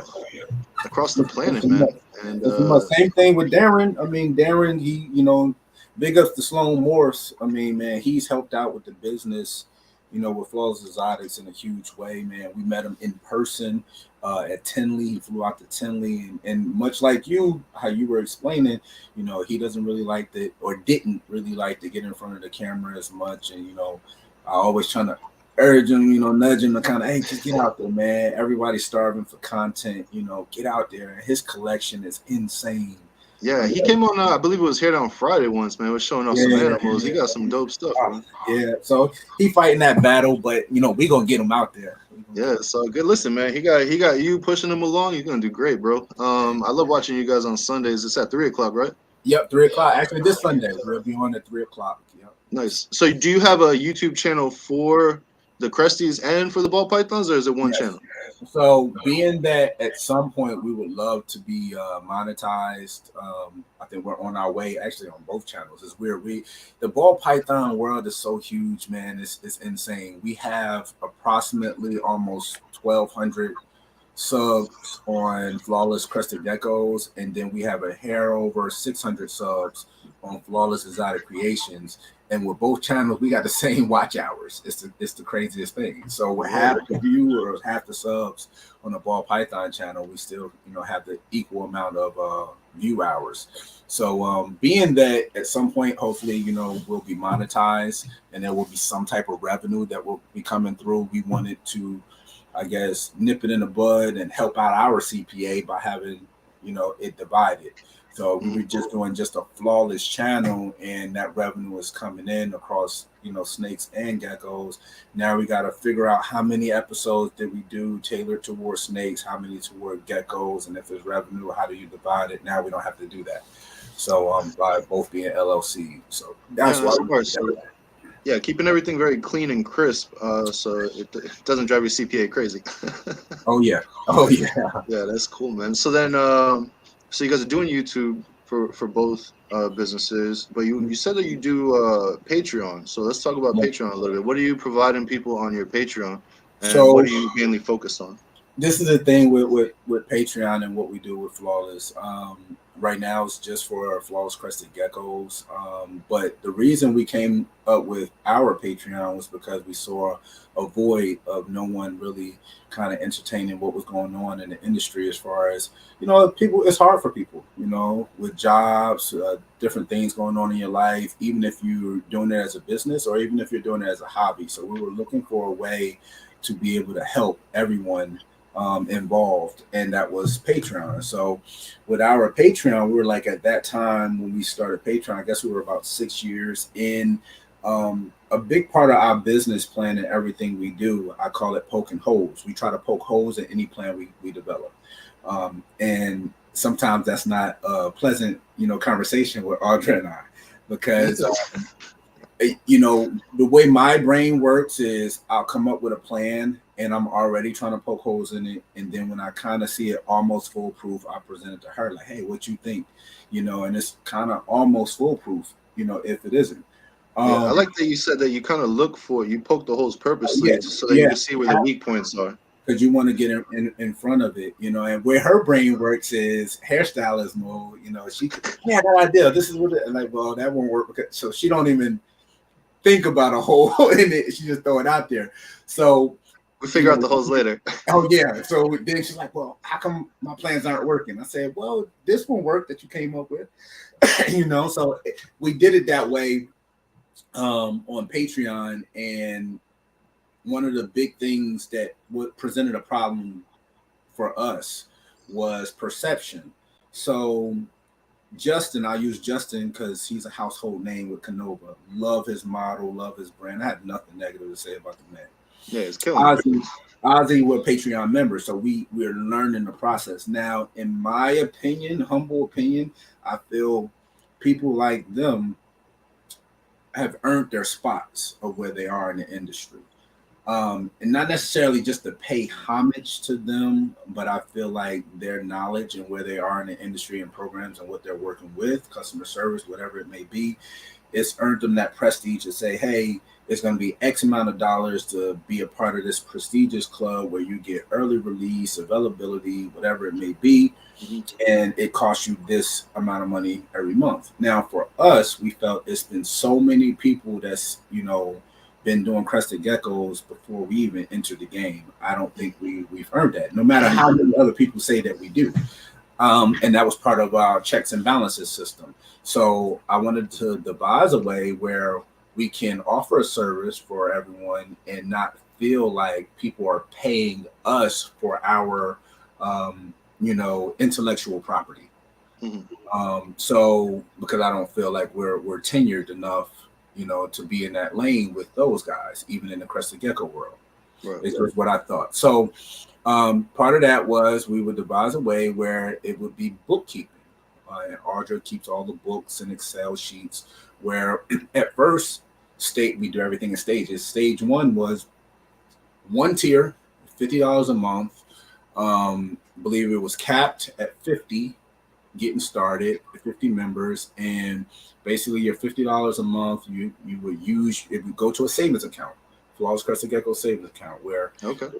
one of the perks would be 5% off, no matter if we have sale geckos or not. We always have geckos listed, so you get 5% off year round. And with everybody that orders geckos and snakes, we also offer you free shipping year round. Oh, that's So dope, man. It gets a little I don't know if it's pricey for geckos. Is it pricey for geckos like ball yeah, pythons? same thing. Yep. Oh, okay, yeah. So that's a So blessing. That's a blessing. You getting a discount, you definitely, getting free shipping? and free shipping year round. Tighten up. So And it's a savings account, and I like and that. First time I ever saw that was Miguel. exactly. So we use that tier and that model, and everyone, had their. And actually, Darren was our first Patreon member. I was like that. He just jumped up there and support your brother, support your family. Yeah. So that was Shout out really Sloan, cool. bro. And so we did it like that. That was the whole stage one, and we accumulated. We maxed out. We hit 50 members on Patreon. And people were messaging us like, "Hey, when is the opening coming in?" We were trying to hold, fast for stage two to come about, but then we opened it up for 75 members. So we pushed the threshold to 75. And again, that's a lot of bookkeeping, but it was worth it. We have all kinds of perks that's up there. You have Discord, where the whole community talks to each other. We do interviews. We actually have one tonight with the Patreon members pushing their business and business model and business growth. Nice. And then also we give them, free merch. We give them, flawless T-shirts at the third month. We ship it to you for free. We do giveaways on our lives. All kinds of perks. I can't even name all the perks we have. So we were getting up there in numbers again after expanding it, and then it was time for stage two of the Patreon process. So Xanthic crested geckos are a high value gecko even now. At one point there were, $10,000 to $15,000 for a Xanthic gecko. And now they're dropped down lower. You can get them, I don't know, 4 to 8 grand, but it's still pricey. Yes. So again, we want to lead our small, portion of the industry. We're already doing Patreon. Not anyone else really was doing that at that point. So we said, hey, we're gonna offer another tier. Tier 2, it includes everything that tier 1 does. So you're like, all right, well, tier 2 is $100 a month, and the only two differences between the tiers is tier 2, it doesn't expire. Like with tier 1, you need to use your balance within a year, and then it just kind of recycles. With tier 2, you can carry over your balance. You're already paying $100 a month, so if it's $1,200, keep on carrying it over to whenever you want to spend it. On top of that, so that's the first perk of tier 2. The second perk of tier 2, we do a free Xanthic giveaway every year. So we give away a $4,000 to $8,000 animal every single year. Yeah, So that's dope. just for you being in the tier. So we kind of market that in a way where we got our commercial run. We say, hey, have you ever played the lottery, lose, and get all your money back? So that's the same exact thing. So if you paid into it for a year, it's $1,200. You win, a free Xanthic with a $4,000 to $8,000 animal, and you still got your $1,200 to spend. Or if you lose, you still got your $1,200 to spend. So it costs you nothing. And that education that they're getting is priceless, man. Right. So you can't put a number on it. Exclusive videos, CPA talk, business talk, LLC talk, DBA, doing business as talk. So people definitely getting a nice glimpse of what you're getting at the Patreon on this show right now. Yep. Yeah, that's amazing. You kind of answered this question already. Damn, am I glitching again? Yeah, a little bit visually. Lord Jesus. I think I see the question though. Can you savings and the discount? And yes, you can. Not only that, you have to read in between the lines. So our big thing about us, we never want your money for nothing. We don't play that game. We don't play with people money no matter what. So that being said, we just ran 25% off when we had Beat the Heat. Our Patreon members, we don't say, hey, 25% off, then 5%. We stack it. So we gave them 30% off, and you still get free shipping. Nice, that's dope. And you still use your discount. So imagine that you getting discounted geckos and can use your bank that you've been saving. And some people paying $30 for $400 geckos. So it's really cool concept. you're definitely providing a service that's beneficial for the people. It's not just you looking to generate income for Right. flawless. Exactly. There was another question. If you could just hit that real quick. Let me see what it says. It says, is it a hard process to get stuff imported from the UK? Can't find anyone to give an honest answer. I guess that's a yes or no, really. I Is it would hard? say no, it's not hard. It could be pricey. I know we brought in two snakes from Iris in the Netherlands, and I mean that was trouble free. I mean that literally landed in our. We have an international airport that's 20 minutes from our home, which is GSP Airport, and we went there, went through customs, and it was smooth sailing. Showed all our paperwork, and we were done. And then we also did imports of cappuccino crested geckos a couple years back when they were just getting hot from Korea, where we had to drive 4 hours out to Atlanta International Airport. It was supposed to be a quick turnaround, and we didn't get home till 14 hours later. And we had all our paperwork and everything, but it was a longer process. So I would say no, it's not difficult, but you just have to make sure you have all your paperwork together. Every situation is different depending on what rules change, and especially into your landing facility, on whether you're going to need an actual broker to be involved in the transfer between the airline and you, or whether you don't. So, Where would someone go to read what the rules are for that? should I have to answer that? What is it called? It's not wildlife. I'm drawing a blank at the moment, but it's customs. It's the customs paper. You need customs paperwork and CITES paperwork. But I'm drawing a blank on where you actually. It's okay, but at the end of the day, if you Google something like custom imports from wherever your location is, it Importing should kind of guide you into that. Yeah, importing reptiles. Definitely utilize Google. We utilize it all the time. So ask Google literally the question, and typically you'll have a few answers that'll pop up, and just kind of read through. Yeah, for sure. Damn. It's work, man. But once you get it figured out, it seems like it's pretty a smooth process once you get it all, the foundation laid out. Yeah, definitely. Yeah, that's amazing, man. Yo, you putting in so much work, man. You guys just doing it across the board, bro. Hey, it's adapt and overcome. You got an obstacle, figure out a way through it or over it. Just can't be stopped by it. Yep, yep. And then you gotta have. So here's a question. Who are some of your mentors that you really maybe go to for these types of things, or just general advice or opinions on your ideas that you respect? Like, who are some of the Um, people that you could big up? let's see. As far as giving people props and they flowers, I would say Ozzy. As far as the snake game and his knowledge of diversification and it Hmm. not being just snakes and that's it. Believe it or not, Darren at Sloan Morse, he puts himself in a box quite often, but his vision, man, is crazy, and his drive and passion for what he do. When he opened up that box, it's gonna be over with for the industry. So I definitely bounce a lot of ideas off of him, and Ozzy, and taking in a lot of that information, and also Brian at Altitude, man.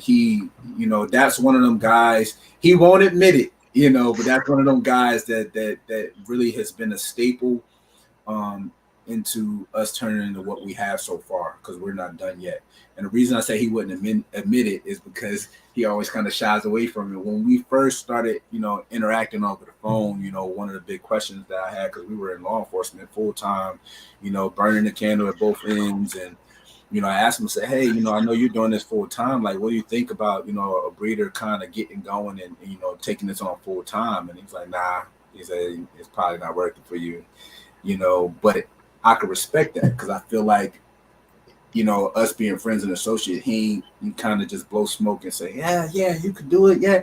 What he was trying to say, for lack of a better expression, is that it was a lot of hard work, dedication, and sacrifices that would need to be made in order to kind of pursue a journey like that. Right. It's almost like an unconscious test where it's like, hey, man, like Did a lot that Oh goes yeah, with this. it's for sake of the argument, ask yourself, hey, if you got 25 grand, I'm just throwing numbers out. Say someone drops $25,000 cash, no taxes, nothing on it, in your lap right now. Okay, based off of what you have in your collections for reptiles, they give you 25 grand cash, which is not really money, but they give you 25 grand. They say today, tomorrow, you need to go and quit your day job, and this is all you have. Figure it out. I mean, to a certain extent, that's kind of how you have to be, you know. Yeah, you got to jump in the water. You can't just dip your toe in it.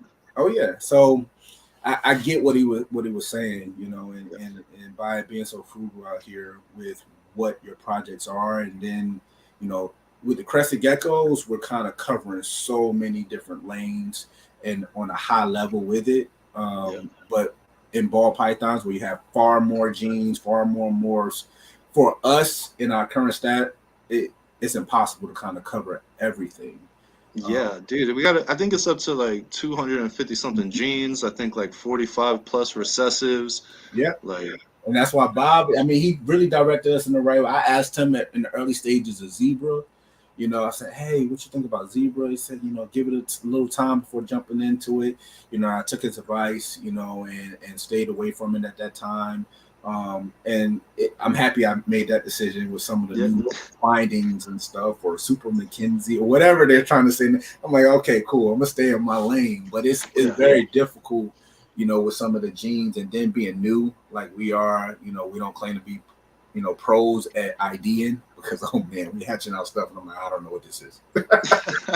No Well, clue. listen, man. The reason I asked was because like who you go to for all these things, because you are who you hang out with, Yeah. right? And Yep. and the way you present yourself and the way you carry yourself and the ideas that you have and the mentality that you have is a reflection of those people that you surround yourself with. Absolutely. Yeah, so I just wanted to salute you on that, man, because you just, you can see that you are driven for success, right? Oh yeah, I Um, strive for it. Yep. I you're not feel just it. out, you're not just out here winging it. Oh yeah, no. Everything has to be by design. It has to be a plan. You gotta have a plan to it. Yeah, I think that's amazing, man. So when you first started getting in, success looked like what? And then now that you've been in the Cresties for 8 and in the balls for this is the first one, right? First Right. year? This is the first season. Yep. Yeah. So what did success look like when you first started? And what does that look like to you now? And now that you're at the beginning stages of ball pythons, what does success look like to you for that as well? Hi, Audra.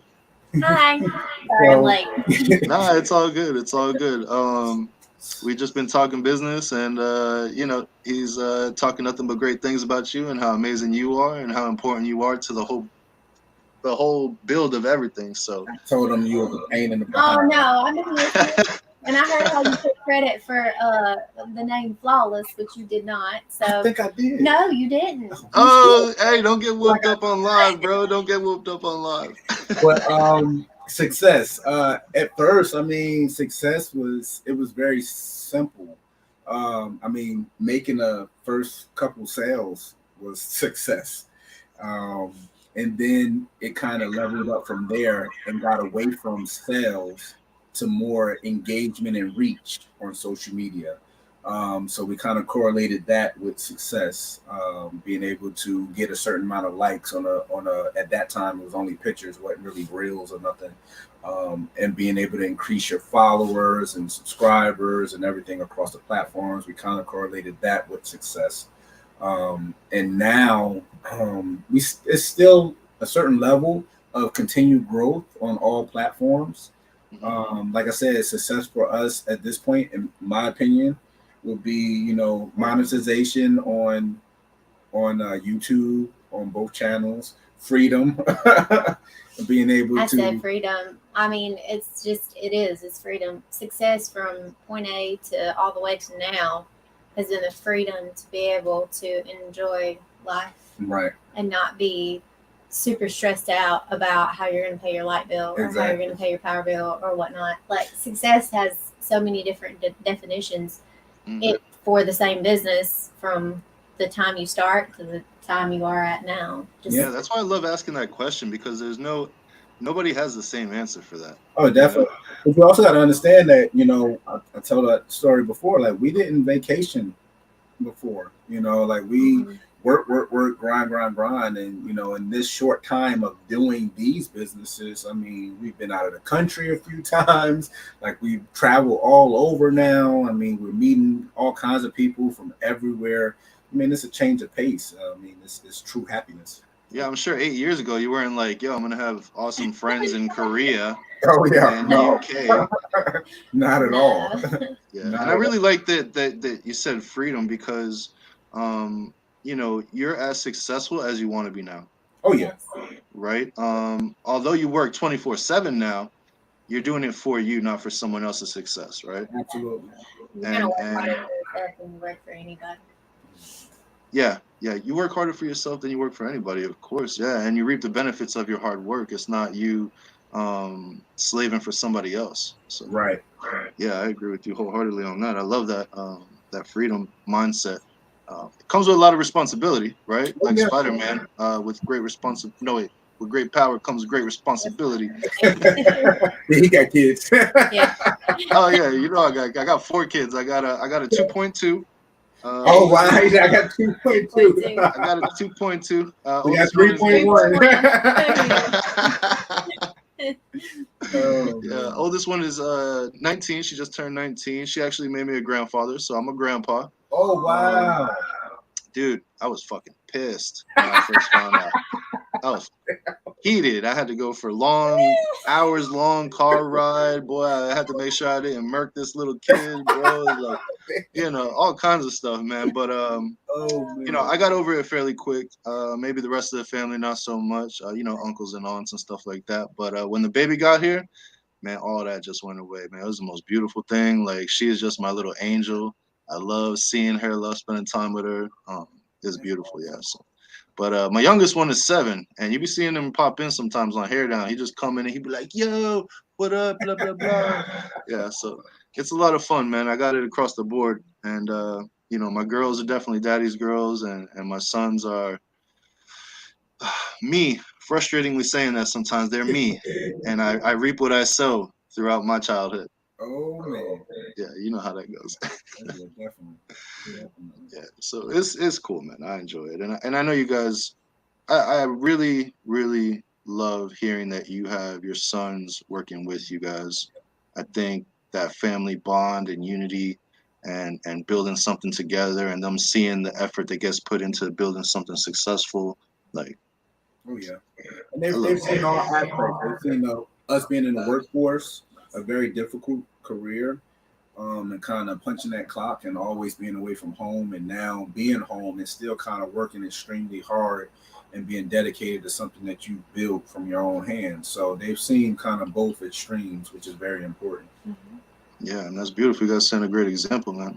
Are any of them trying to take what you guys are doing? Are they trying to take it as serious? Are they trying Not to move like yet. you guys, or are they Um, just participating? Yeah. so there's a few things that come into play. So I wouldn't say they're taking it serious quite yet. We're just kind of trying to put, how you say it, the work ethic The into idea of them. entrepreneurship and That's the right. ideas of, this is how hard you need to work for yourself to be able to be successful Which is in very this world. important at the shows as well, which is very key. So we bring them to the shows. A lot of time you'll see us in the cut, in the back, cleaning geckos or rearranging things, and they're our front line.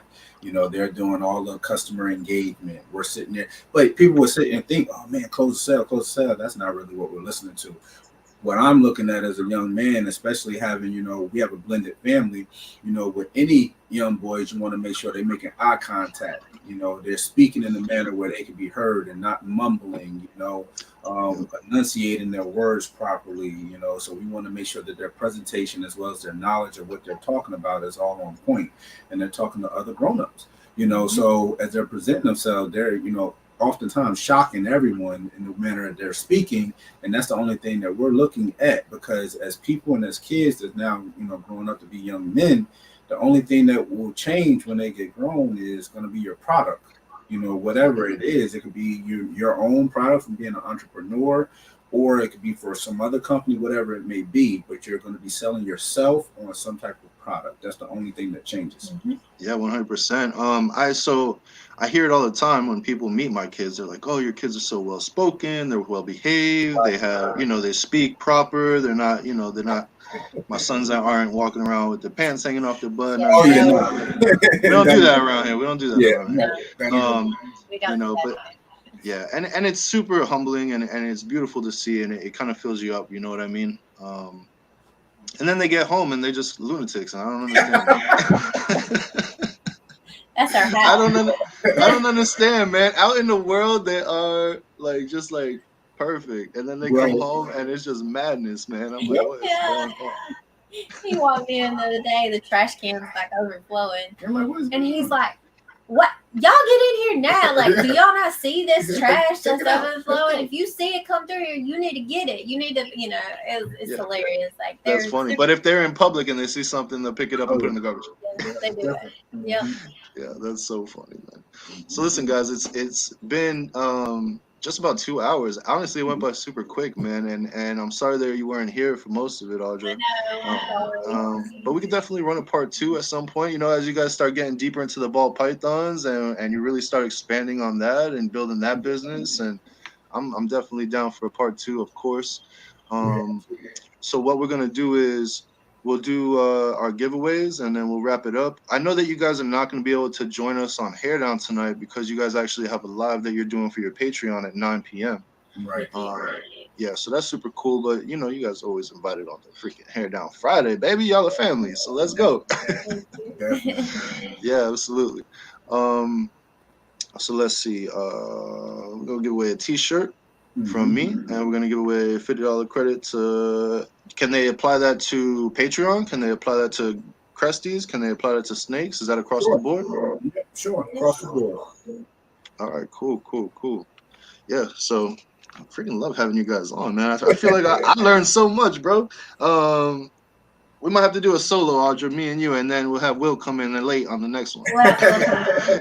That'll work. Then I can tell the other side of the story that he doesn't tell. Yeah. Yeah. Picking story. The truth, right? No, she ain't gonna tell you the truth. No, he's not gonna tell you the truth. He lying. Just let me tell you. I'll just go ahead and tell you he's lying. When anything comes out his mouth about the cotton picking story, the cotton picking story is a lie. It's a lie. Were you listening when you weren't here? I was able to listen to part of it as I was driving down the road. Okay. So I only got part of it. Did you tell that story? No, I didn't tell that story. We didn't talk about cotton picking. Yeah. We're moving on from that, sir. That's another story. Yeah, we'll say that one for the next one. Yeah. All right, so let me pull up this little wheel of names I've been having. I guess honestly, I'm in South Florida, and we're like the middle of rainy season. So every Friday for the past 4 weeks has been nothing but thunderstorms. Oh wow! And I'm actually shocked that power didn't get cut off and all this other stuff. So even though I was a little glitchy a couple times, I'm actually shocked that that's all it was.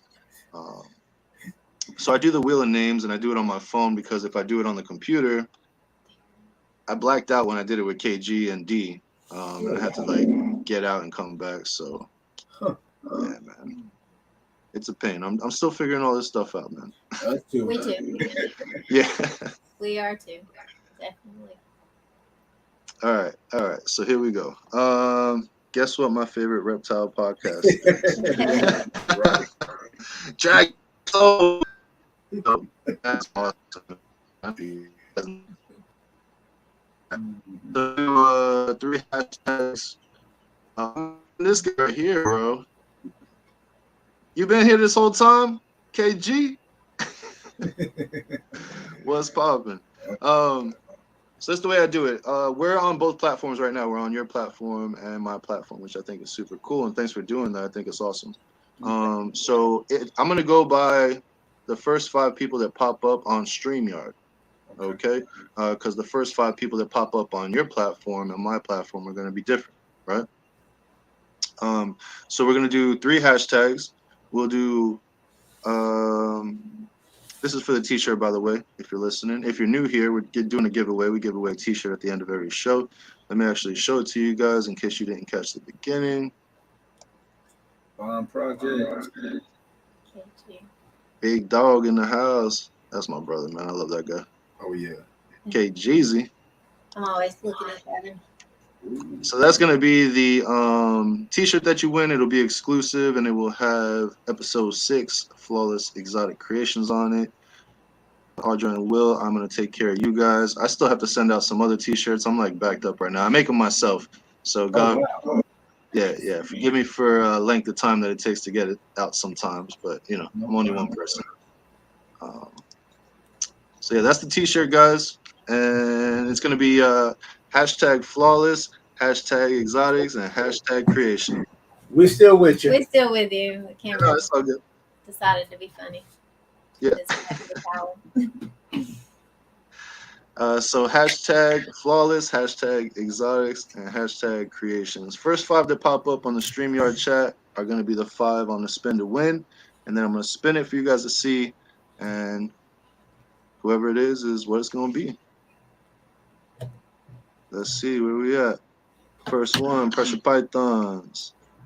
Second one is Windy City. Third one is Sacred Serpents. Fourth one is Morph Master J. And fifth one is Eric's Morph Factory. All right, so let me just hold that in place real quick. All right, I'm going to spin the wheel.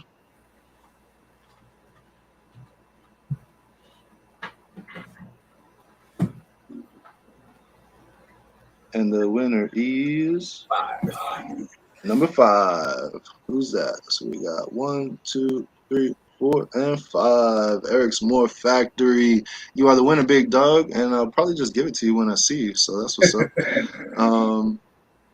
So now we're gonna do. Congratulations on that. Now we're gonna do 3 more hashtags. I'll let you guys pick it out. Actually, let me fix myself real quick because when I do that phone thing to the camera, it messes me up. Hold on a second. I gotta tighten up, man. Oh boy. Let's see. Okay, there we go. I think that's good. Is that good? Am I still blurred, you guys? Nope, you're not No, blurred. you're not right. All right, word. Okay, so I'm gonna let you guys pick it out. Pick 3 hashtags, and then the first 5 to put it in the chat. I'll spin the wheel, and we'll see who the winner is. Okay.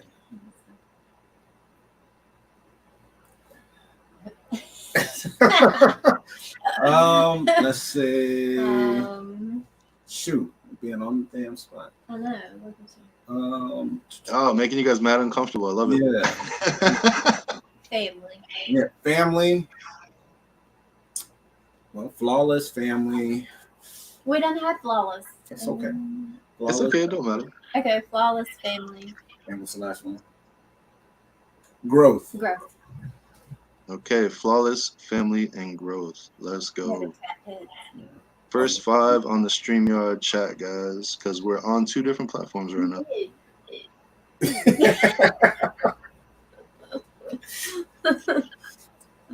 Family, flawless, and growth. Let's go. Let's go. Let's go. There we go. There we go. Sacred is first. Mitzi is second. Family Sacred is first. Mitzi is second. Dragon Soul is third. Windy City is fourth. And Uptown Exotics is 5th, guys. Frank forever won't have flawless sneakers. Yeah. That's 2. This is for $50 store credit to anything across their board. Yep. And there's no expiration date, right? Nope. All right, cool. All right, let me run it real quick. Uh-oh. Here we go again. 4. Number 4. So 1, 2, 3, and 4. Windy City Morphs. Let's go, Nice. big dog. Come on. Congratulations. Yeah. So make sure you hit them up in the DMs. Yeah, please. And they'll know that it's you, and I'm sure they'll put a little login. So if you ever come to them, Yep. You Windy can City. throw that 50 towards something cool. That's Yeah, right. absolutely. Hit us up, definitely. Give us a Yeah. follow. And real quick, let me just do this one more time. And there we go. Again, this episode is sponsored by Brock over at Morphinary Arts. Really appreciate you, big dog. If you didn't catch it at the beginning, he's working on Ultramel Hypo Pods. He's working on DG Clowns. He's working on DG Ultra. Oh, wait. I said that already. Hold on one second. I want to make sure I got this correct. Yep. Ultra Glows. Yeah, there we go. And Ultra Pods. Yep. And follow him on Instagram, Facebook, MorphMarket. He just started a YouTube channel, so definitely go check that out. He's putting out some dope content, especially about his animals and his practices as a keeper. So yeah, definitely check out Brock from Morphinary Arts. Appreciate you, big dog. And that's a wrap, guys. So listen, just hang out for me backstage, and I'm gonna run this little video and end it. All right. All right, appreciate you. All right, guys. Yo, what a great show. Like, I'm having technical difficulties, but damn, Will was spitting so much knowledge. I really hope you guys enjoyed that, and I hope that you definitely absorb some of that information and are able to apply it to your business practices. And that's the end result. Like I said at the beginning, learn together, grow together, and succeed together. And I mean that wholeheartedly because when you work together, everybody moves much faster. When you try to move solo, it takes a little bit of time. So until the next one, guys, appreciate you, love you, thank you for the support. It means the world to me. And I'll actually catch you tonight on Hair Down Friday, Keys Constrictors YouTube channel, 8:15 p.m., where a bunch of breeders get together. We all, talk the talk and chop it up. We show snakes. We cut eggs. We laugh. We joke. We do all kinds of stuff. You get to meet new people every single show that come on and show their collections. It's super dope. Awesome time. Also, Will and Audra are going to be doing a live for their Patreon at 9 p.m. So if you're a part of their Patreon, make sure you're there for that. And if you're not part of their Patreon, what are you doing? Go to the Patreon. Join it. All right, guys. I'll see you later.